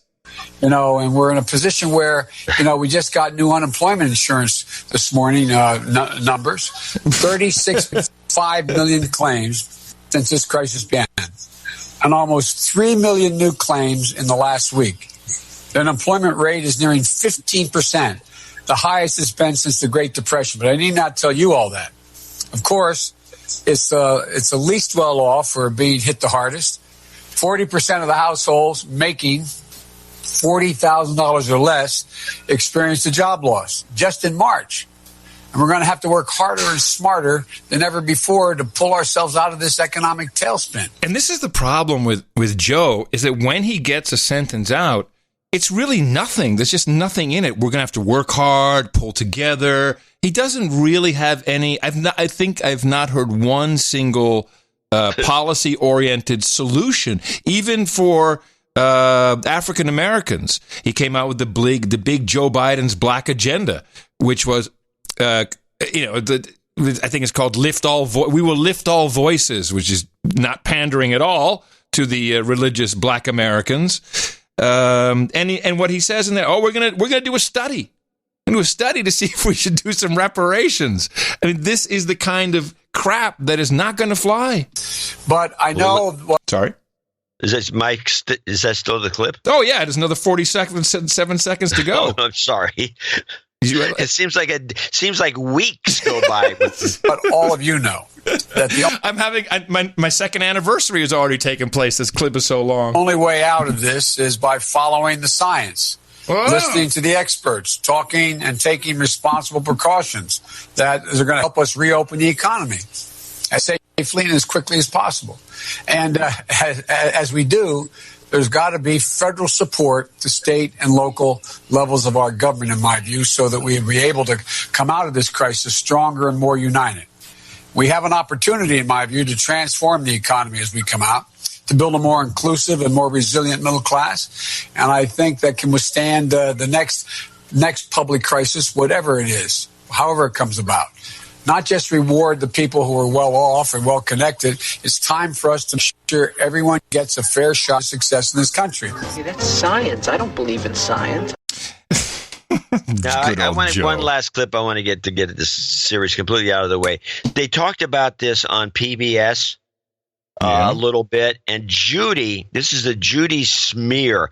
This is a smear that she slipped into this little announcement discussing the Biden event. In the day's other news, former Vice President Joe Biden says that if elected president, he would not pardon Donald Trump or his associates of any crimes. Instead, he says he would let any investigations play out.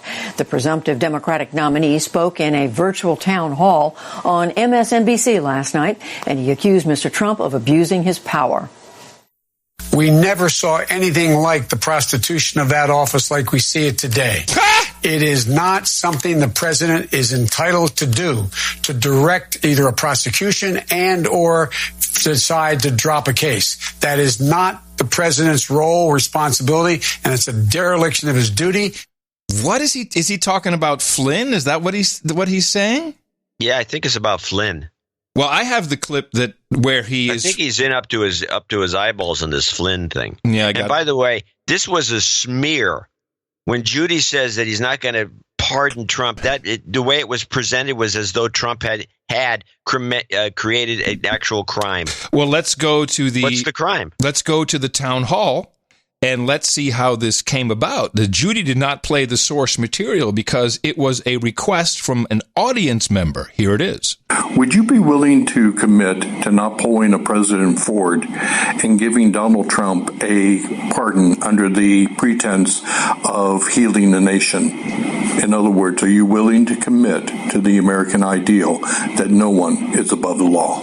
Absolutely, yes. I commit. So I don't know if it was a spiked call or whatever, but I commit. These commitments, please. What? But this town hall was very interesting for another reason. All of a sudden, and this was the Joe Biden special event, the MSNBC. I think it was Lawrence. What's his name? Lawrence O'Donnell. Yeah, Lawrence O'Donnell. So he's hosting it. And all of a sudden, we've got Lawrence in the middle, Joe on the right, and Stacey Abrams pops up on the left-hand box, and hilarity ensued as we watch Stacey Abrams slowly lose her soul on live TV. I want to begin this with a question to Joe Biden because Stacey Abrams is here because Joe Biden invited Stacey Abrams to be here. And so, Mr. Vice President, do you have an announcement to make? Is this an audition? Is there, what is the reason that you decided it's time for me to get... What? What'd you say? Stop the hammering. Yes. Get on TV with Stacey Abrams. Well, because Stacey Abrams has done more to deal with the fair vote and making sure there is a fair vote than anybody, and she has a great capacity to explain things. Mind you, she's sitting here right now, saying nothing, looking in the camera in her own box on the left. The smile started to slowly fade. And to lay out exactly why it's going to be so critically important in this election.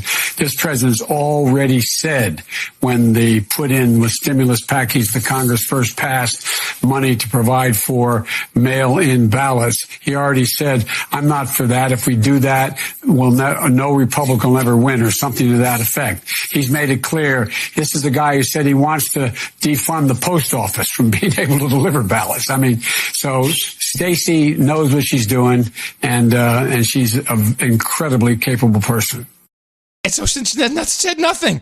He set her up. Do you want to make an announcement? Of course, everyone's thinking, oh, my goodness, this is going to be the VP announcement. Nothing. No. Well, that's embarrassing. You think? And by the way, when did Trump say he wanted to defund the post office so they wouldn't deliver absentee ballots? I love that too. I thought that was a nice touch. When did he say that? No, I don't think he ever said that. That was Joe. Someone told Joe, hey, just make it up. Ugh. So I did see part of this. I didn't take any clips from it, but it's pathetic. Stacey Abrams is really a dud. I just don't understand why everyone's so jacked up about it. And I will say it again. I'm going to remind everybody my thinking on this, having been a Democrat. There's not a woman in the Democrat Party that will have Stacey Abrams as president until a white woman is president first. If I may, this was a big topic on MoFax, and we discussed the VP slot specifically from an ADOS perspective, and Stacey Abrams is not wanted, is not going to be it, is being shunned, and the reason why, which I thought I hadn't really considered, she is the Oprah candidate. And when she ran for governor of Georgia, Oprah went down. Oh, yeah. Jay-Z, Beyonce, everybody was there, and she couldn't win. And I think that, and remember, Oprah, of course, she feels that she made Barack Obama, and she had a big hand in it, for sure. And this is her candidate. Just think, Oprah can't run herself, but this would be kind of like an Oprah ugly, and the Democrat Party wants nothing to do with her, and I think wants nothing to do with Oprah, certainly after seeing the combo Oprah and Stacey Abrams in Georgia failed. And they're probably questioning all kinds of celebrity endorsements if they really are worth it anymore. So, no, Stacey, according to Mo, and I think he laid out the case for that, is not going to be the vice president. There's no doubt about that. Not going to be the vice presidential nominee. But she'll do anything. She'll even show up and be publicly embarrassed. Well, I'll just add to my thinking on this is that no black woman will be the vice presidential candidate under Biden, which takes a little further than just the targeting Stacey. Because, again, there were white women that are Democrats are more racist than the Republicans by a lot, having been in both parties. And they will not put, especially when Hillary was snubbed, they will not allow a black woman of any sort, Stacey Abrams or otherwise. That's why Kamala and the rest of them are all out too for other reasons. I'm sure you can target them. But because they want a white woman as the first female president, period. And you think they're that racist, the Democrat Party? Yeah. I do. I know. They're already misogynists, or not, I'm sorry, misanthropists by saying it can only be a woman. It can't be a man because we don't qualify. We're no good. We're stupid. Just look at Joe. It's going to be a white. If it's not a white woman, Amy Klobuchar would be at the top of the list. I would say that if he wants to go for some other ethnic possibilities, again, I'll bring in Lujan Grisham out of New Mexico. And somebody sent us a note going on and on about how that was me good. In particular, since I've been promoting her. You saw that note? Yeah, I did. I'm going to grab the clip for you. Here's the clip that brought this comment on. Hold on a second.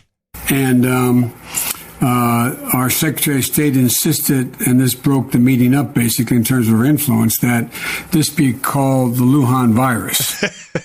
Which was our producer said, well, he just gave away who it's going to be. He gave away the vice presidential pick. It had this Wuhan was in the back of his head. He couldn't just not say it. It's a logical, very logical. This is no agenda style thinking. I agree, but I'm hedging my Wuhan bet. I'm putting her in the second spot under Amy. Yeah, but I'm sorry, Amy Klobuchar. My Amy Klobuchar is now top spot. Amy, my yes, Amy Klobuchar, my heart. Amy. She would be kick-ass as vice president. I'm sure she would. Well, except for the fact that she throws staplers and yells at her staff and she's mean, which they've suppressed to such an extreme. Now we have heard none of these stories. They were only apparent at the beginning of the campaigning, which makes me think that she may be a possibility for the VP slot. Since they're sanitizing her as we speak. So just to be clear, Amy Klobuchar is my Amy, and you have Amy from PBS. No, fair deal. Democracy Now. From Democracy Now. That's your Amy, and Amy Klobuchar is mine. Yeah, thank you very much. That's my Amy. I get my Amy, you get your Amy. Hey, I have sports news. Are you ready for some sports news coming from me? Oh, this should be rich. Going into this season coming up. This is from Fox Sports. Fox FS1, Fox Sports. And that comes with a huge asterisk, and hopefully there is a season. There's probably going to be a season in doing games with no fans, which will be difficult. I think Fox and these networks have to put crowd noise under us to make it as normal a viewing experience at home. You think they'll do that? I do. Yeah, I think they'll do it. I know. In fact, I know they'll do it. And they are. Let him finish. Let him finish. You're yelling through my sports clip. It's not that often that I bring one. In fact, I know they'll do it. And they are to the point now that's the conversation right now.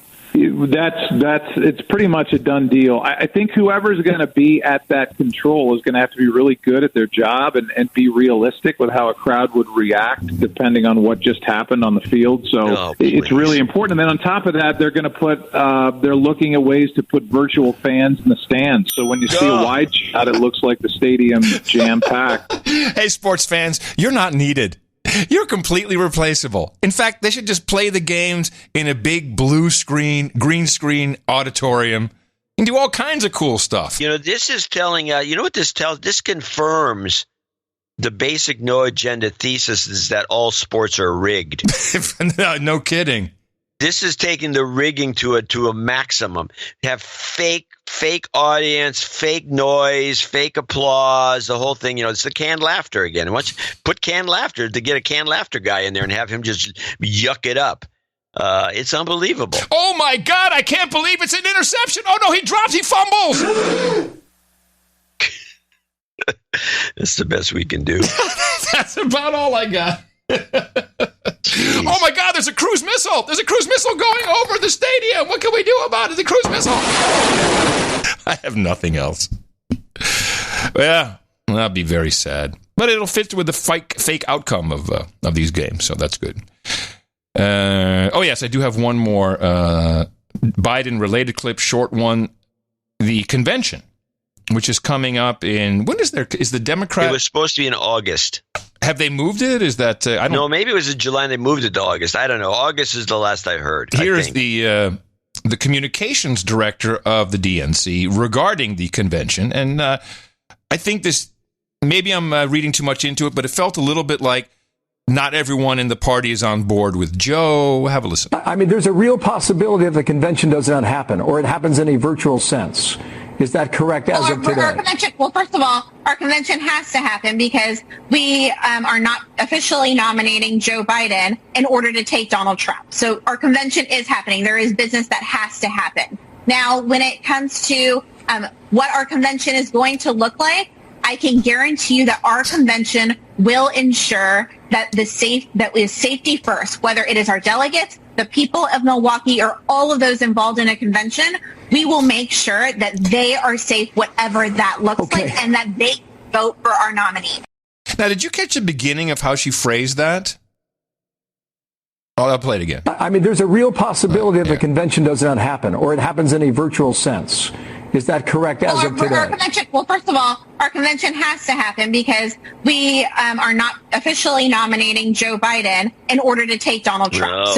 I like how it's I did notice that. To take Donald Trump. I thought that was an interesting use of words. Is that how they see it, to take Donald Trump? Well, that's their only goal. But did you listen to it carefully? She says our convention is not to nominate Joe Biden. Is that correct as of today? Well, first of all, our convention has to happen because we are not officially nominating Joe Biden in order to take Donald Trump. So our convention is happening. There is business that we're not nominating Joe Biden, is what she said. I told you there's something weird in that clip, and she seems like she's not. I don't know, for a comms director, I think she let out a little bit too much there. My personal opinion. Oh yeah, they don't care about anything but Donald Trump. That's what you can't win elections that way. All right, I am very excited to have a second half of show coming up for you, which is a send-in from one of our producers. But first, I think we should thank some more people who are on the spreadsheet for today. I'm going to show my support by donating to No Agenda. Imagine all the people who could do that. Oh yeah, that'd be fab. Yeah, on No Agenda in the morning. Yeah, we do have some people to thank, starting with John Patrick. And he came in with $100 even. Nice. Why don't you read a couple of these, because I do have a couple of notes I do want to read. Well, we don't typically read these. I'm not sure, but okay. John, get me down to where it says I got a note. I got to go to the desk and get the note. Oh, you're just making me do it. Okay. John Patrick, Decatur, Illinois, $100. Much respect for you both for COVID sanity. Anonymous, $100, has a douchebag call out and is from an anonymous parts unknown. Don't mention full name, location. We're just doing anonymous. I'd like to call out, oh my goodness. I'd like to call out Dame Jennifer as a douchebag for never sending an invoice for some voiceover work she did. Well, how about that? She's too good. Dame She's Jennifer. Too good for this world. Too good. John Cooper, Downers Grove, Illinois. You have the note for this? Yeah, he has a note. Here's what I was doing. This is another note. This is a note that's good, and I want to read it. I am new to your show after hearing Adam on JRE. Woo! Another notch in your belt. Well, wait until you hear the latest. Find out more about that guy.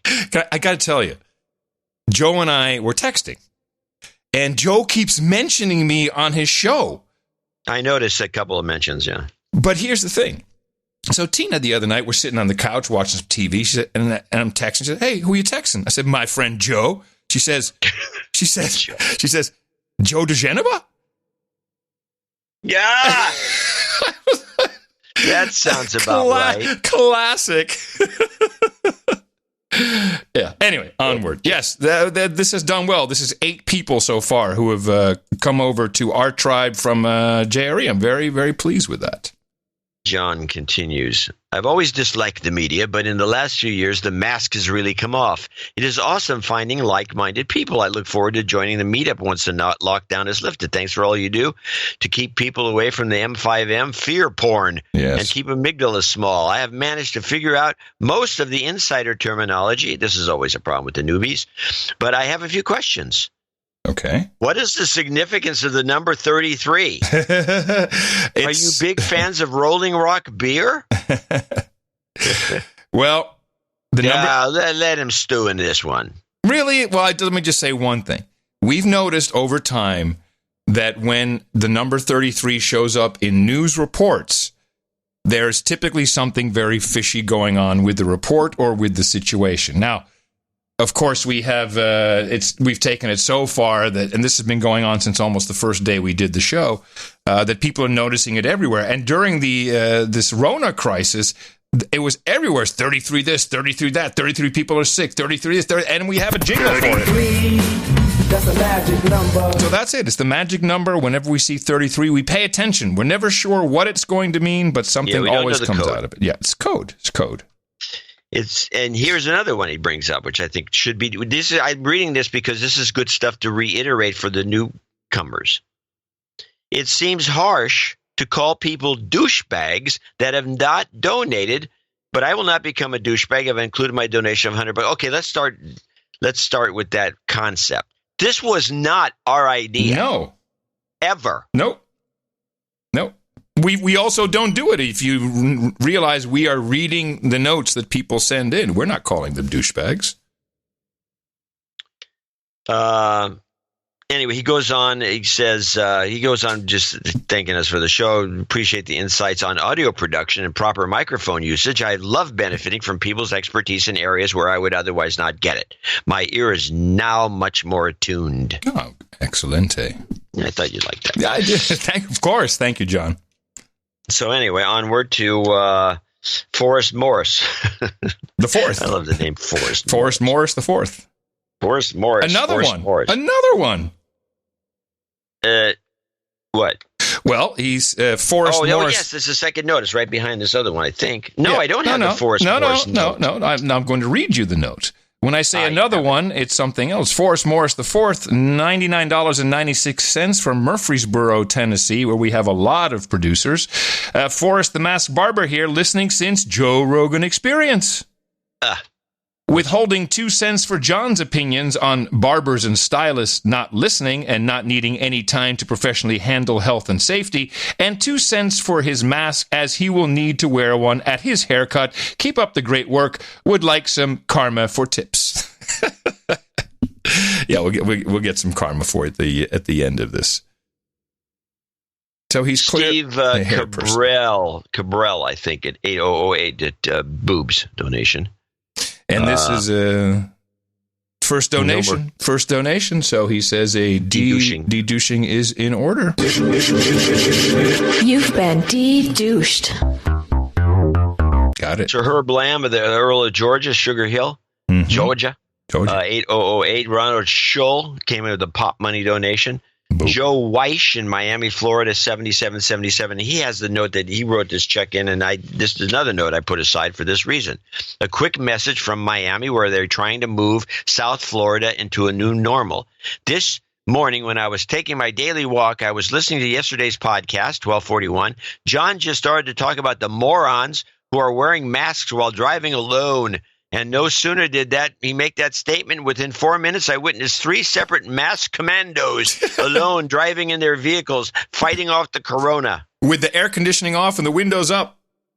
With your recommendation, I also listened to a 2-hour interview with the JFK Jr. interview. He says it was great, treasure trove of good information, and we do recommend that interview if you can find it. I think it's linked in the show notes. It's RFK Jr. RFK, what did I say? JFK Jr. Oh, that's a mistake. Sorry. I probably did say JFK. Tyler Arnold's next on the list, $75. He says he's sorry. Is this hate mail going your way, Adam? Well, I just want to thank you, but it's hate mail for John this gets sent to me, and I don't understand. They keep doing it. Tyler, thanks. Well, all hate mail to John should go to adam@curry.com. Sir Milkman in Arcadia, Georgia, 6669. Sir Jake of the IT Bogan, Morey Field, Queensland, Australia, 5959. And he's got his old man Jeff on the birthday list. Got that. Daniel Moriano in Pflugerville, Texas, 5510. Sir Buck of 2112. 55. Yes, another birthday needs to be stopped. Happy birthday from Sir Buck of 2112 to my beautiful, caring, talented, pretty lady. Yes, it is Dame Jennifer of Animated No Agenda. This is her husband. This is Dame Jennifer's show. Pretty much. Dame Jennifer, would you mind doing the show for us? She used to be smoking hot, and now she's beautiful. Well, he listened to the warning that you gave. You're not allowed to do that anymore. You were very, very explicit. I like the suggestions of Darren has some good ones in there. Yes, classics. I like the Michael crafty Washbish in Racine, Wisconsin, $55. His brother Rick who hit him in the mouth. I know he's listening, but he has not donated, so he needs to be called out as a douchebag. Ilana Margulis, $51. Carl Vogler, $50.33. Sir D.H. Slammer, haven't heard from him for a couple of weeks. Baron of the Central California Coast, Ventura de Santa Cruz, $50.33. Sir, and he's got a warning for Cyrus.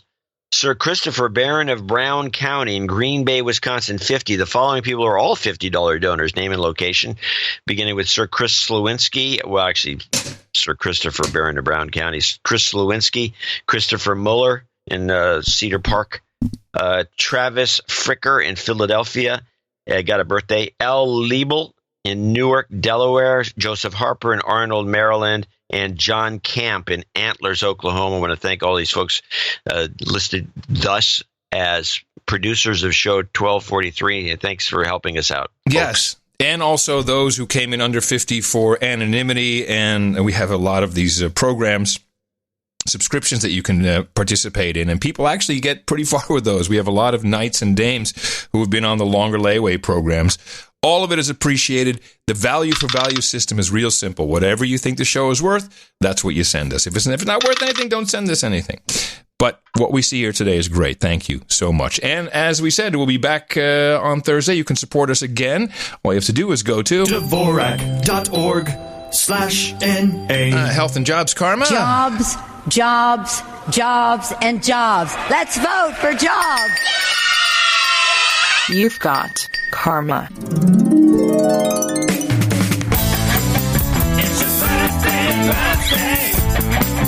Oh, no agenda. Well, not out of knights and dames and no title changes, but birthdays, yes. Ilana Margulis says happy birthday to her Harlan's father, Zach.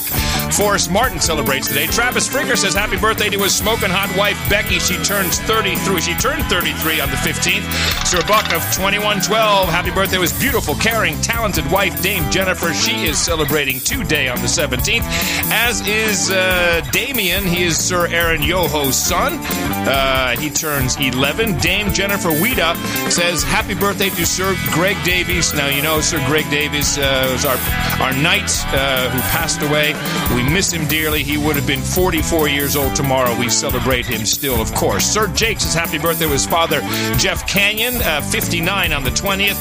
And Fred Librand says happy birthday to his son, Flyknot Jr., who will be celebrating on the 25th. And Fred himself will be celebrating on the 31st. Happy birthday for everybody here at the best podcast in the universe. It's your birthday, yeah. Whew! We have a meetup report, a very short one. I guess there were some people are diehards, and I appreciate it. This is Vernon. This is the May 16th, Marcellus, New York, 9 Mile Creek meetup report.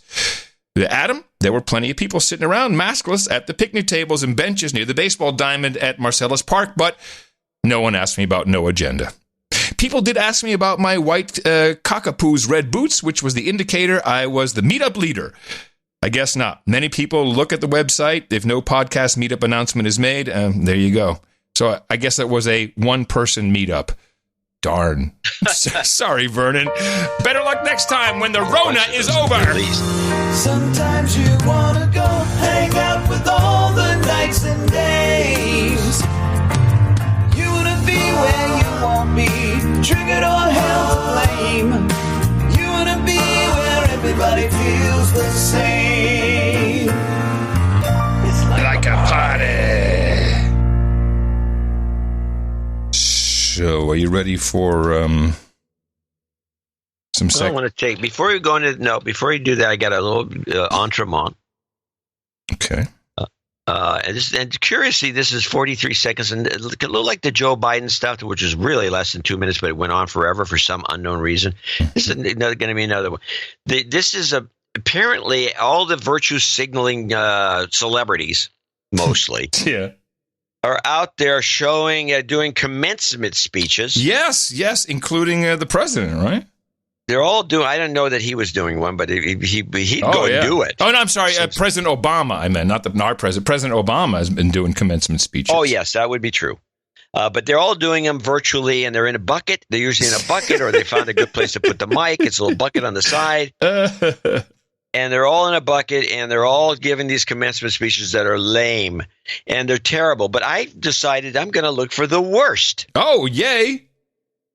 So this is a short snippet from Tom Hanks giving a commencement speech to some small Western case or something. I get the name of the school here somewhere. It's Wright State. Wrights, I never heard of him. Wright State. Sorry, anybody Wright State alums.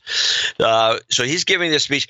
He's reading it, kind of, but he kind of lost track. And I think he started off with saying the wrong thing, and he tried to make up for it. And he just never really caught up to it. So the speech became this discombobulated piece of crap. Here it is. Congratulations to you, chosen ones. Wow, stop right there. This is... I don't understand how they allow this to happen. This sound is just beyond me. Beyond me. Congratulations to you, chosen ones. And I am calling you the chosen ones because you have been chosen in many ways. You have not returned to the starting line like all of us generations before you. You're just approaching it now for the first time. You just arrived. You are chosen in that way to enter into the competition of life just when so many have had to recover and refresh and restart and reawaken, and to retake up the hard work and the unshirkable responsibilities of making the world not only our own, but of your own. Wow. Here's what happened. He says, I think he kind of ad-libbed the beginning, thinking it was going to be cool. Mm-hmm. And he said, congratulations to the chosen ones. And then he thought to himself, right on the spot, wait a minute. I'm the chosen one. Just old Jews? I mean, this is offensive what I'm saying here. And so he then goes and tries to make up for it. And it's just by what I mean by chosen ones. And then the whole thing falls apart, and it's just an embarrassment. And he's in his home with a brick wall behind him, and he's trying to read off his notes. This is just people should not be doing this. That was pretty much the definition of phoning it in. It was really bad. From the sound to the copy to everything, and even the intent. Even the intent. Why are they doing that? Very odd. And if you're going to do it, make it memorable, not like, oh, I'm Tom Hanks in a bucket. Yeah, the other thing is these guys are all no production values, and people like Tom Hanks is a good example. He's not like Steve Martin. He's a producer. Yes, he's a producer. He could produce a video, and he could put the good sound with it. He's got nothing else to do. He's holed up in his mansion. He could put a track behind himself. He could have a green screen. He could be in Paris. I mean, there's a million things you could do to make it lively, but no. He walks through a bucket presentation. It's embarrassing. These guys are just showing that they really producers, or are they just frontmen with no talent? What was the school he was doing this for? As it's billed, by the way, on news sites as Tom Hanks Inspiring 2020 Commencement Address. How's it inspiring? Inspiring. Who was it for, though? Wright State. Is that his alma mater? I don't know. I didn't go that deep into it. No, they quote him. No one will be more fresh to the task of restarting our measure of normalcy than you chosen ones. Oh, brother. All right, fine. All right, Tom Hanks. So that is the worst commencement speech I could find. Now entering second half of show. It's been a while. Second half of show. I received multiple emails over the past few days about the earthquakes in Nevada. Exactly. I didn't know either. I'm like, there's earthquakes in Nevada? What's going on? I saw a couple of headlines about earthquakes in Nevada. So we had Dame Angela, who said but like 30 or 40 of them. It was all day long. And people were a little concerned. But now there's some fracking going on somewhere. Well, that's what you'd think. But we have a boots on the ground report from Sir Joel. So he's royalty. He's legit. Sir Joel, the skinny trucker, battle-born Black Baron of the Northern Nevada. Certainly you've heard of him. Here he is with his earthquake report. Hey, Adam and John, this is Joel, the skinny trucker, also known as Sir Joel, the battle-born Black Baron of Northern Nevada. Just wanted to give you my update on the Nevada earthquake that we had early this morning on Friday, May 15th. I was driving through pretty much the epicenter exactly when it happened. Felt the truck shake a bit, and I was wondering what's going on. It's pretty windy, but as I was going up the road, Highway 95, there was one crack, and I'm like, oh, that's strange. That wasn't here when I drove down to Tonopah from Reno. And then there was another crack, and then a third crack, and I'm like, oh, there must have been an earthquake. And lo and behold, there was. But interesting thing that I noticed as this was happening, I was looking up on the ridgeline of the mountains to the west, and I saw this bright blue light behind the mountains, and I'm like, oh, I wonder what that is, because it didn't look like an airplane or any kind of truck light. It looked like something else. So if you guys know the area, Middle Nevada, Western Nevada, it is a lot of federal land. There's a huge Army depot just north in Hawthorne, and, Area 51's not too far away. So who knows? Maybe get the theremin out, some tinfoil hattage, and hopefully some other producers have some information that maybe can shed some light on the subject. But that's my take from Northern Nevada. It's the battle-born Black Baron, Joel. In the morning, thank you. Thank you for your courage. In the morning, thank you for your courage. Well, Northern Nevada and Area 51, they're not even close. No, but I don't think he was insinuating it was aliens. I've been paying attention to this weird weather. We have had torrential downpour. Literally, just Texas. It's been very interesting to see the weather patterns. And maybe there's some harp fireage going on. Who knows? I don't know what's happening. But the blue light out there, that's odd. And these earthquakes, has that happened before? Like 30, 40 earthquakes on a day in Nevada? Maybe it has. I don't know. There's an area in Nevada where they have a lot of quakes. But that was due to fracking. Right. Well, I don't know. Well, we'll keep an eye on it. I'm sure that we'll find out nothing. Oh, you're so positive. We'll keep looking. We'll look and look and look. We'll keep looking. We're not going to get anywhere with this. All right. Any more screwball reports?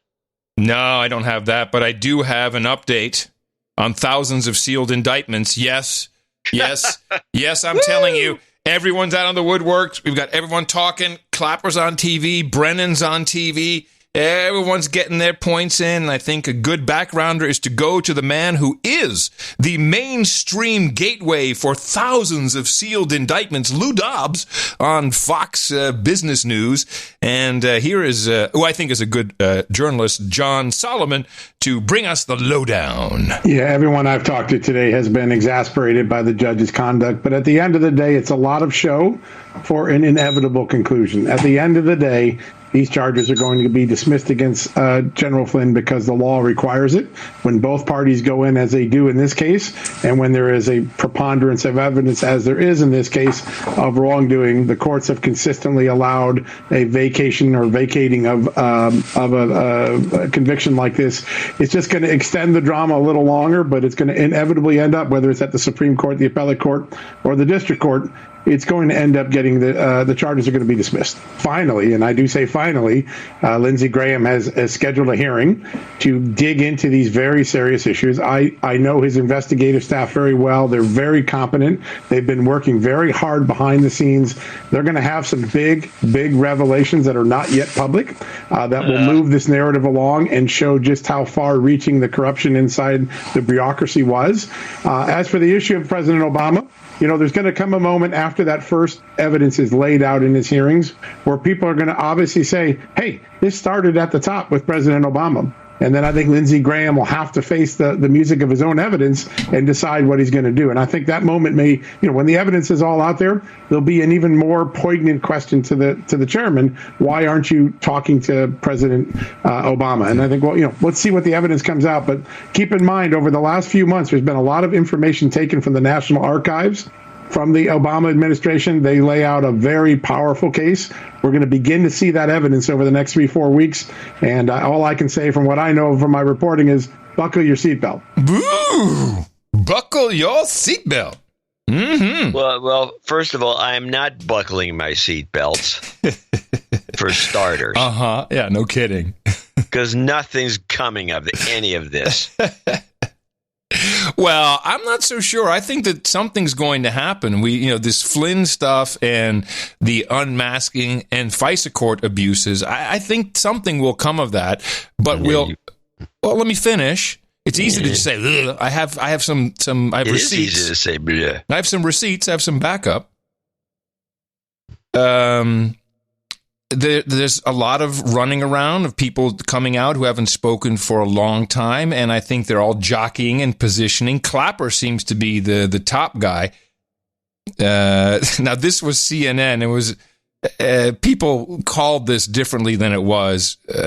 The way it was posted is, oh, look, he asked him a tough question, and then the connection breaks. But it actually, you can hear a little, truly an audio glitch. It froze right after the first question, so he probably didn't even hear the second one. But that doesn't mean that he wasn't removed from this Zoom call, so he could not answer. Here's Clapper, former director of national intelligence, and a liar to Congress, but unindicted. Okay, so asking for names, nothing wrong with that. Unmasking in and of itself, nothing wrong with that. Leaking classified information, and by definition, these phone calls were classified. That's a problem, correct? Absolutely, it is. And if anyone... You hear the little... That's when he cut out. But we'll do the question anyway. ...did leak the contents of these conversations with or without the name, that would be a problem, yes? We've lost the shot. I wonder if we can at least get him on the phone to finish this. Let's try to get Director Clapper back. All right, we're going to work on getting that shot. Yeah. So, of course, they did get him back later. This question didn't come up. But was he willing to testify? Yeah. Can you come in and testify? Given my age demographic, I'd be happy to come after I've been vaccinated for COVID-19. Would you testify remotely? I could do it remotely, as the case with the Fauci hearing, or respond to questions or that sort of thing. But I don't particularly want to put my life or that of my wife in jeopardy for in-person testimony. Yeah, so basically not intending to testify to anything at all because COVID. The other guy out and about was former CIA Director John Brennan. And do you know yet if his clearance has been removed? I've got no information one way or the other. We just don't know. I'd like to remind you John Brennan's stance on the law and when you are guilty or when you should be sentenced or charged. It's very short. He's very clear. People are innocent until alleged to be involved in some type of criminal activity. So this would be guilty John Brennan, who was alleged to have some part in criminal activity. And this is a longer clip, but I think it's extra good because you can hear, we'll discuss it, Chris Hayes and John Brennan. There does seem to be a bit of a shift in the last several months with William Barr at the Department of Justice, with Richard Grenell at DNI, such that the actual machinery and tools of government are being kind of applied along the lines of the rhetoric of the president. How do you see things right now? Well, Chris, that's exactly why I think the recent developments are so worrisome, because Mr. Trump has removed individuals from the head of the intelligence community, as well as from the FBI and Justice. And he's trying to put people in who are going to do his bidding. So we saw recently with the acting director of national intelligence, Richard Grenell, a hand-picked individual who I think has demonstrated his loyalty to Mr. Trump over the years, releasing, declassifying the names of individuals who had unmasked some names in intelligence reports, with the implication that was wrongdoing. Well, it wasn't. We were carrying out our responsibilities correctly. But then when I look at the Attorney General, Mr. Barr. Now, so, of course, there's no diving into the fact that it was 39 people who were witness to or who had requested and received unmasking. But I guess that's just the job. We were carrying out our responsibilities correctly. But then when I look at the Attorney General, Mr. Barr, and how he has repeatedly demonstrated that his interest is being the president's lawyer as opposed to being the people's lawyer. You need to get the updated memo, Brennan. That's pretty old hat you're repeating there.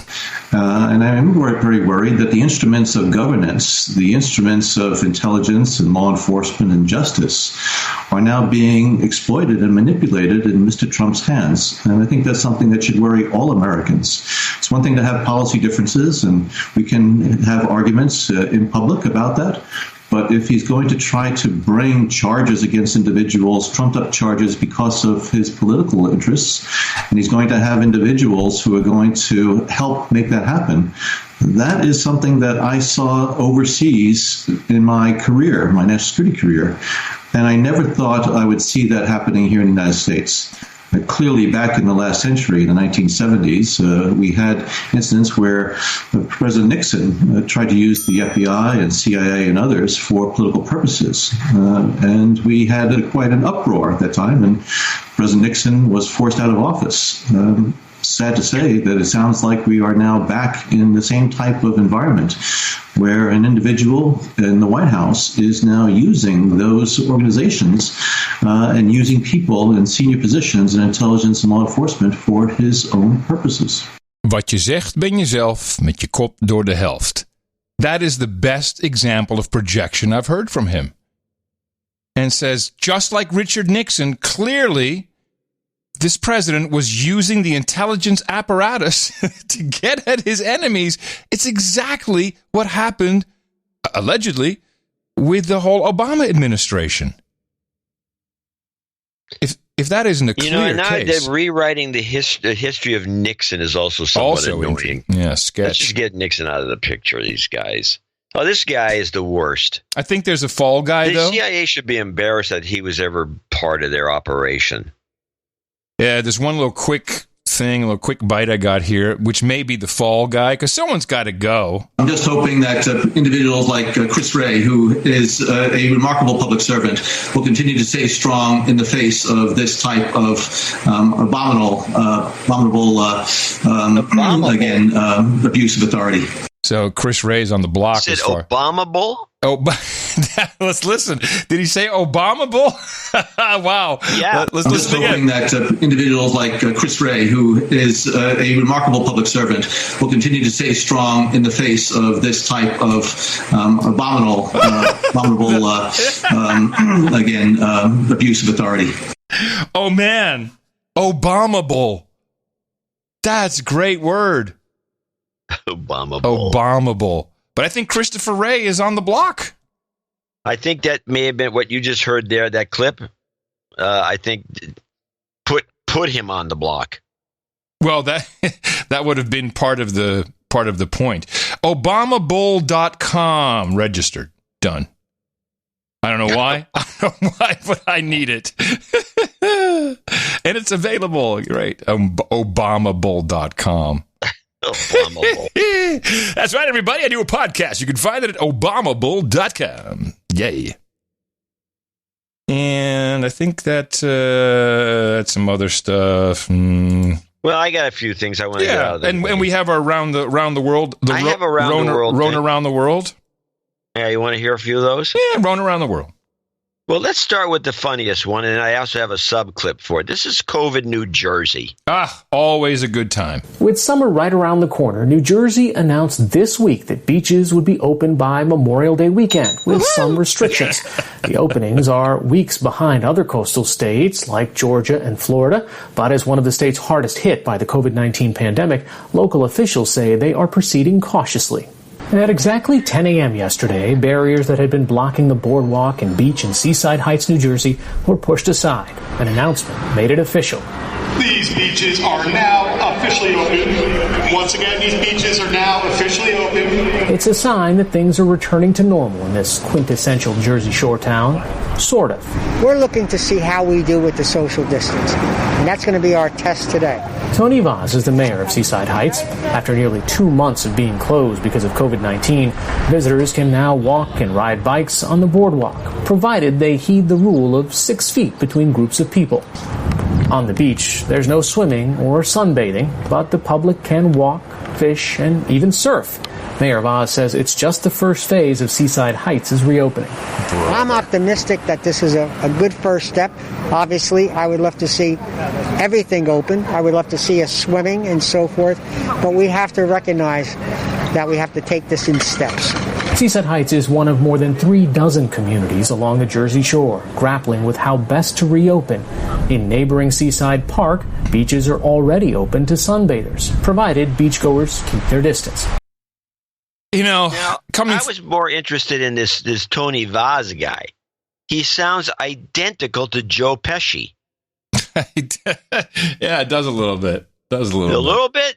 I actually have a clip from him further on in that presentation, and this is the 16 seconds of him talking. This guy has a voiceover gig anytime he wants one. And by the way, he's wearing a mask, so he's kind of muffled. But this is Tony Vaz talking a little bit more. If we just obey the rules, you got to stop at a stoplight. Yeah, we gotta whack him. That's a rule. So if it's social distancing now, social distancing. If it's another mandate, follow it. I'm an optimist. It has to get better. I don't have the magical number when, but it will get better. Yes, nailed it. We should find him and ask him to do some stuff for us. I was thinking about it, but then again, I'm thinking I'm going to get a call back saying, "You think I'm funny?" Yeah, get a visit. Get a visit. That's very good. I like that. But sad, man. What has New Jersey become? I lived there for 12 years. Jersey is sad. No, I'm not 12. 9 years. Just sad. Right, back to the rundown. That was Jersey. Let's go to the COVID EU update with an emphasis on Greece. COVID EU. A border fence in Germany and Switzerland was dismantled last night. It's part of an agreement by those countries, as well as Austria, to begin opening borders again. German Prime Minister Angela Merkel said earlier this week that she would like all emergency border controls in Europe's 26-nation Schengen zone removed by June 15th. Also in Germany, the country's premier soccer league, Bundesliga, resumed play today without fans. It is the world's first major soccer league to start up following a 2-month pause due to the coronavirus pandemic. Did they have fake audiences? I have not heard. I have to check that out. So far, no. In Greece, more than 500 public beaches reopened today as the country experienced its first heat wave of the year. Beachgoers were required to keep their distance as officials stipulated how many people could be on the beach and exactly how far apart umbrellas needed to be. Yes, the beaches are back open! Woohoo! Yeah! Reopening beaches is the first major easing of Greece's coronavirus lockdown. To date, it has had just a fraction of the cases of many neighboring countries, including Turkey. Starting tomorrow, Greeks will be allowed to attend church, and tourism officials hope to welcome back foreigners in July. No. Wow. So they got nothing going on. It's underreported. Nobody wants to talk about Greece, why they have less cases. No. Maybe there's something they're taking. They may be taking a prophylactic like hydroxychloroquine is a possibility. Nah, can't be. Could never. That doesn't work. The shit doesn't work. You need remdesivir. That's the one that keeps you alive somewhat longer. I don't know. You need the approved one. COVID Brazil PBS. Brazil, we are really doing a run around. Brazil's health minister resigned last night after just 1 month on the job. The shakeup comes as the number of coronavirus infections in Brazil continues to rise. Nelson Taisha did not provide a reason for his resignation, but it came just a day after Brazilian President Jair Bolsonaro pressured him to accept the use of chloroquine to treat COVID-19 patients. The drug, which is used to treat malaria, has been praised as a therapeutic for the new disease by Bolsonaro and President Trump, though it lacks scientific support. Bullshit! Brazil has become an epicenter of the coronavirus outbreak, setting daily records for infections each of the last 3 days. On Friday, the health ministry confirmed more than 15,000 new infections, despite relatively low rates of testing. If I may compliment you, it takes a real professional to hold on to a surprise edit clip until the very end of the show. I commend you, sir. That was well done. Very good. Got you off guard. Yes, you did. No, COVID China. You made me feel good. Overseas in China, officials said they marked 1 full month with no new COVID deaths. But vulnerable populations, like here in Bangladesh, are bracing for a blow. In this crowded camp, home to 1 million Rohingya Muslims, the first coronavirus case was confirmed just today. Huh. There you have it. Yeah. Well, I thought our boots on the ground from Wuhan was better. Well, anything is better. At least we got people on the ground in Wuhan. Well, is that the same guy who wrote us the note initially when this whole thing broke open? Yes. That's the guy. Yeah. He's good. We have some of the best. Let me just check and make sure I didn't miss any of these. We got the nursing home, the Wuhan. I want to thank Dr. Disorder for sending us our no agenda mask. Not the ones we ordered, but there was a cancellation, so he sent it. The keeper wants the 1984 mask, which is coming, I hope. She wants to proudly wear that, which is a good one. I think, yeah. These will all be good. I could play a little more of the Biden. I could play the Shields and Brooks on the PBH research note. Oh, God. Let's get out of here clip. on something happy. That's happy. Okay. What is it? What's this two sucks. Depressives from the same side of the political agenda, standing in their homes. One of them worried sick, the other one too old to care. Let's listen to Shields and Brooks. And it reveals that Joe Biden is a very transparent person. The culture they describe is certainly the culture I knew when I was covering Senator Biden, and the person I know him to be. And it raises more skepticism about the claims. I would say this, and in addition, there's a Politico report looking into some of Tara Reade's past allegations in other cases, other parts of her life. And I think the bottom line is, if you were a person who was saying, should this issue be a problem for me in voting for Joe Biden, I think the arrow has moved into less of a problem. We don't know that it didn't happen. We can't know that. But certainly the degree of skepticism has to be a little higher because of this reporting. And Mark, I mean, you're somebody who's covered this city for a long time. You've walked the halls of these Senate office buildings. What do you come away with here? Well, I come away, first of all, with great admiration for both Lisa and Dan. I mean, 74 people on the record is remarkable. That meant a couple of hundred calls they had to make to get that. Okay, now why I played that clip because I was going to play a series of clips where PBS, I'll maybe play it next Thursday. They took their two, Lisa Desjardins and some other guy, and they went and they investigated. Lisa's not a guy, but yeah. They spent a fortune investigating the Tara Reade story by talking to old staffers, and they tried to contact 200 people, and they contacted 75 and got 75 on the record. And Shields is impressed that they got 75 people on the record to do full interviews. And as I'm listening to this, the one overlooked fact here is that the New York Times and the Washington Post do stories with nobody on the record. They don't talk to 200 people. Right. They don't talk to anybody, and they have just as sources somebody thinks that somebody heard somebody else said something about something. No, they talked to the campaign about it. That's what they did. And they removed a part of their reporting that talked about the pattern of him fondling and touching people, which was not a problem at all.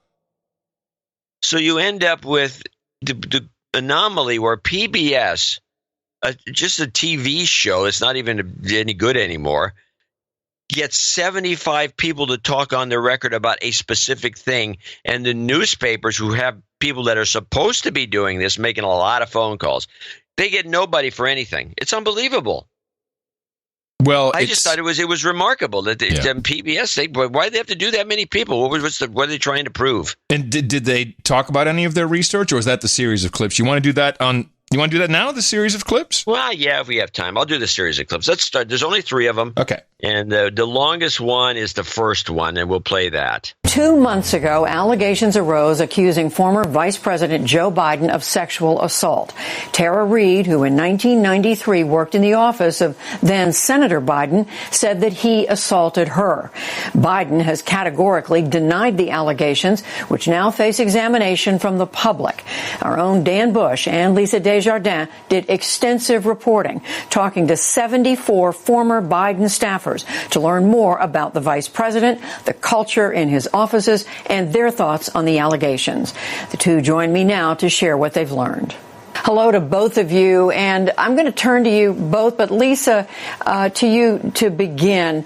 Take us through what you did and what you learned in all from talking to all these people. Yeah, Judy, we reached out to, tried to reach out to some 200 former Biden staffers. Of that, we were able to have in-depth interviews with some 74 of them. Now, 62 of these former staffers were women.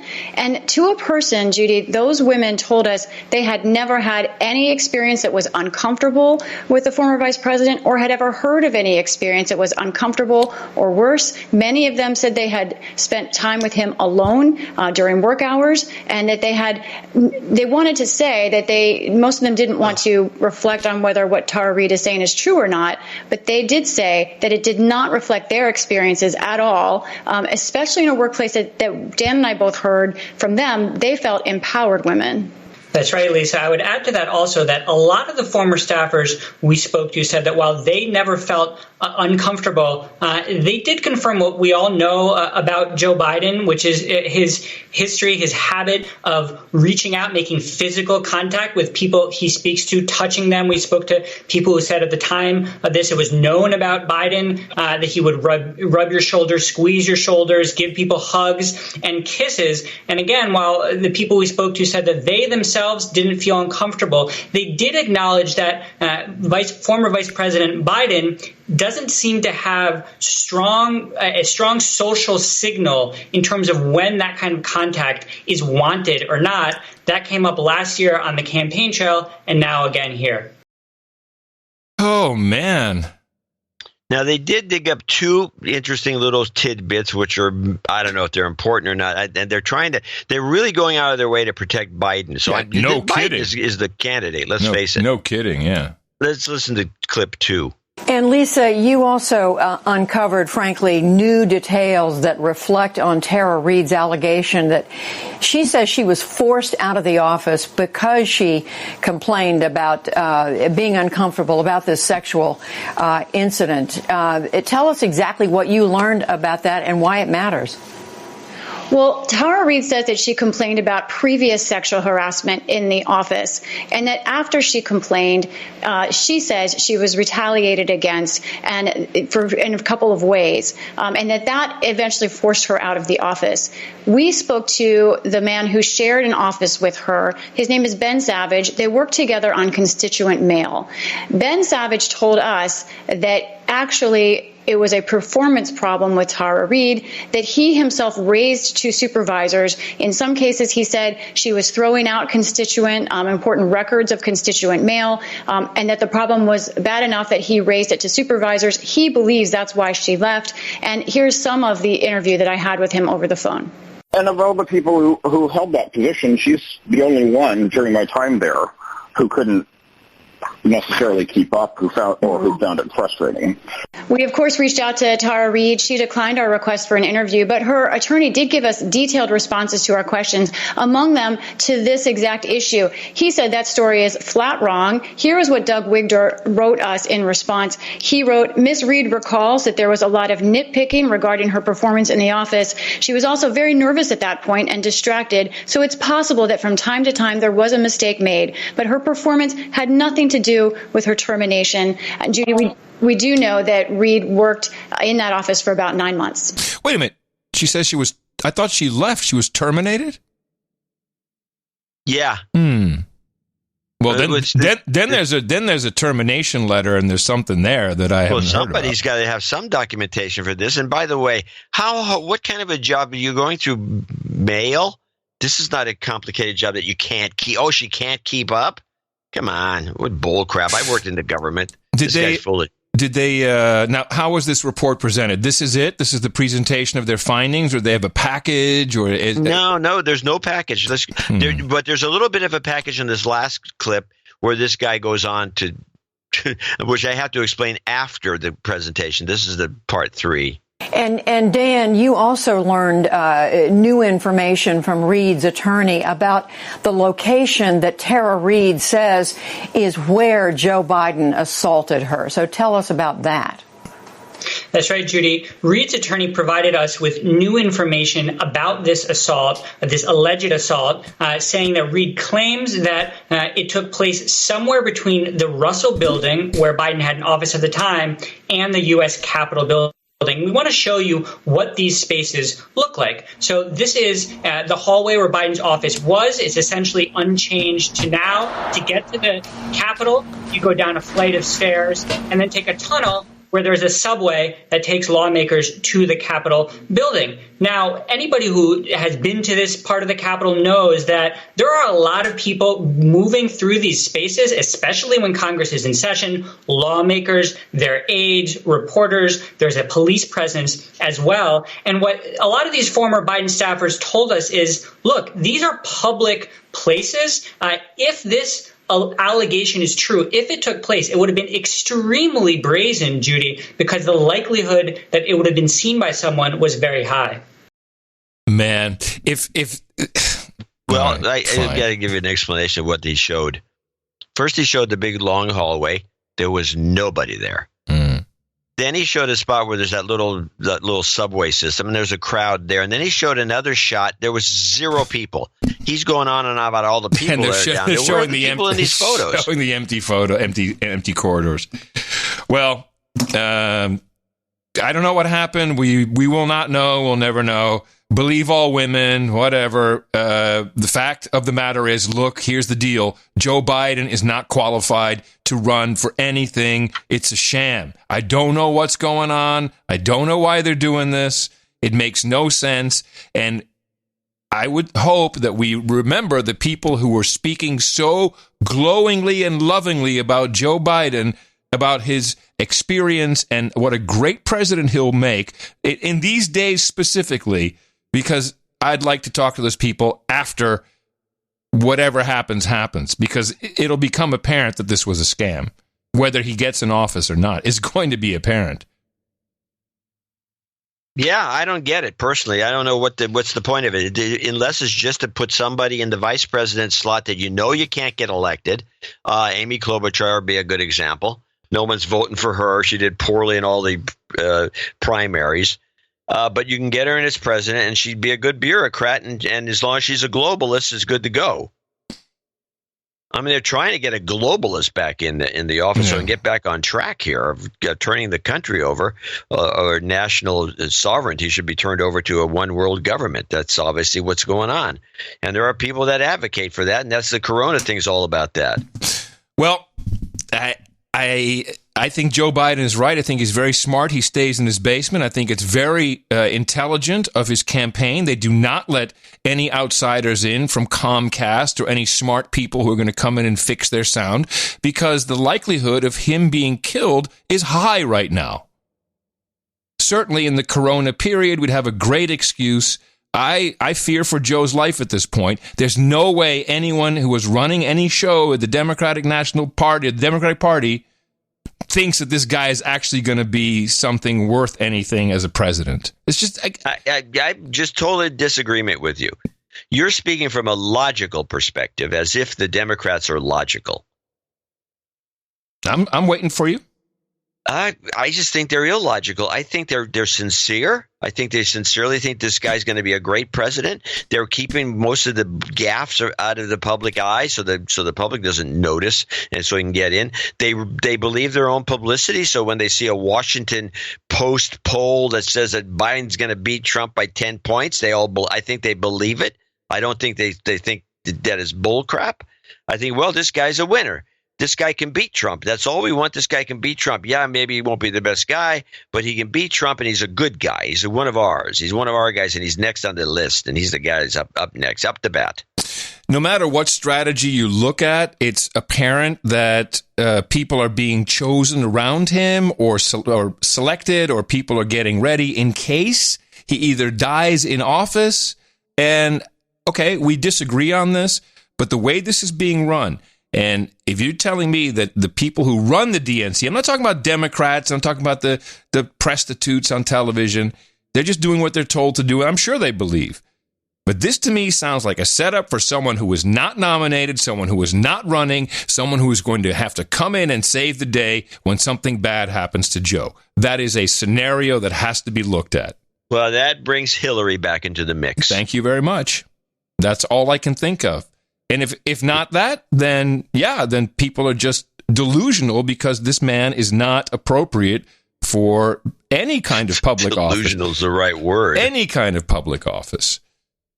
Well, Hillary, again, is the one that could be targeting the whole thing. She could be behind everything. I mean, their machine still exists, and there's a lot of support for it. And I think the general public in the United States will get extremely irked at this point if Hillary swoops in, because I think they're going to see the whole thing was a setup. And what's the point? What's wrong with the Democrats that they can't find anybody? How about this for a scenario? Wait a minute.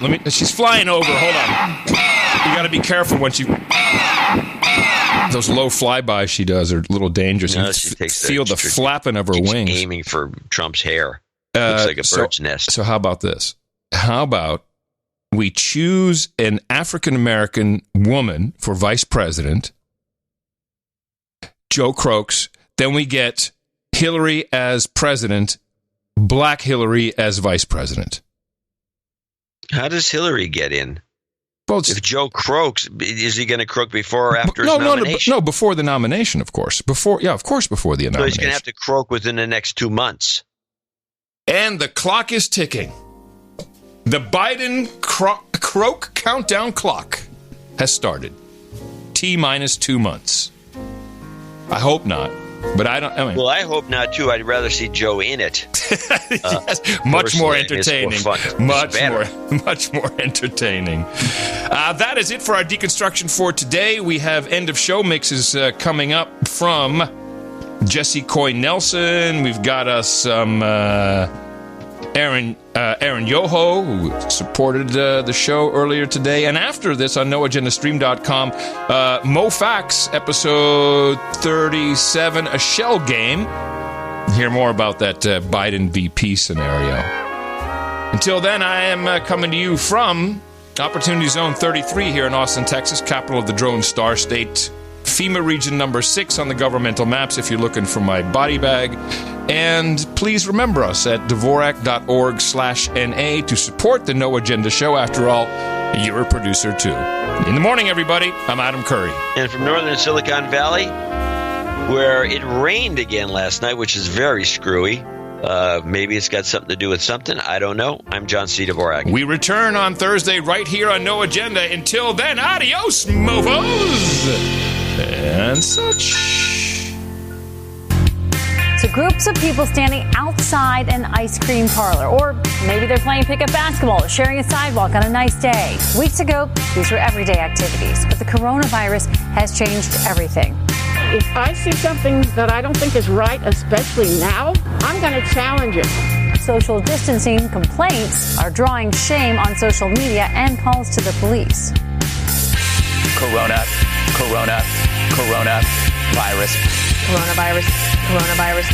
Coronaviruses like this. I don't know. Let's listen to the scientists. Vaccine or no vaccine? With the mask on, it's less dangerous. Social distance, it's contagious. Don't be stupid or outrageous. Mask while driving, entertain us. Bill Gates, Crouchy Fauci, quarantine. Ouchie, ouchie. Don't be stupid. We're watching you. He built his models. He built his models on faulty computers. He built his models on faulty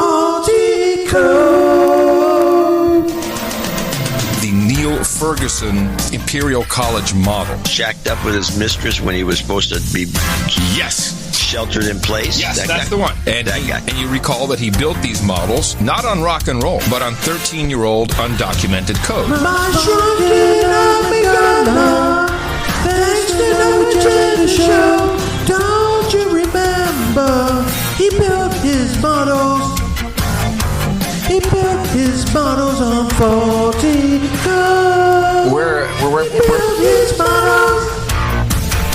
He built his models on faulty code. He built his models.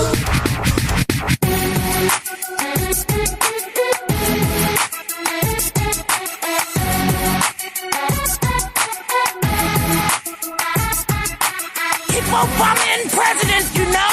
He gave us a phone. Gave you a phone. Do more. Keep Obama in president, you know. He gave us a phone. Gave you a phone. Do more. You on food stamps, you on Social Security. You got low income, you disability. Minority got Obama phone. Minority got Obama phone. Minority got Obama phone. Minority got Obama phone. He gave us a phone. He gave us a phone. He gave us a phone. He gave us a phone. Keep Obama in president, you know. He gave us a phone. Gave you a phone. Do more. Keep Obama in president, you know. He gave us a phone. Gave you a phone. Do more. Rami, he sucked. Rami, he sucked. Rami, he sucked. Rami, you suck. You on food stamps, you on Social Security. You got low income, you disability. Minority got Obama phone. Minority got Obama phone. Minority got Obama phone. Minority got Obama phone. He gave us a phone. He gave us a phone. He gave us a phone. He gave us a phone. Keep Obama in president, you know. He gave us a phone. Gave you a phone. Do more. Keep Obama in president, you know. He gave us a phone. Gave you a phone. Do more. You on food stamps, you on Social Security. You got low income, you disability. Minority got Obama phone. Minority got Obama phone. Minority got Minority got Minority got Minority got Obama phone. Someone in that troll room is out of control. The best podcast in the universe. Mofo. Dvorak.org/NA. We're in the middle of a pandemic.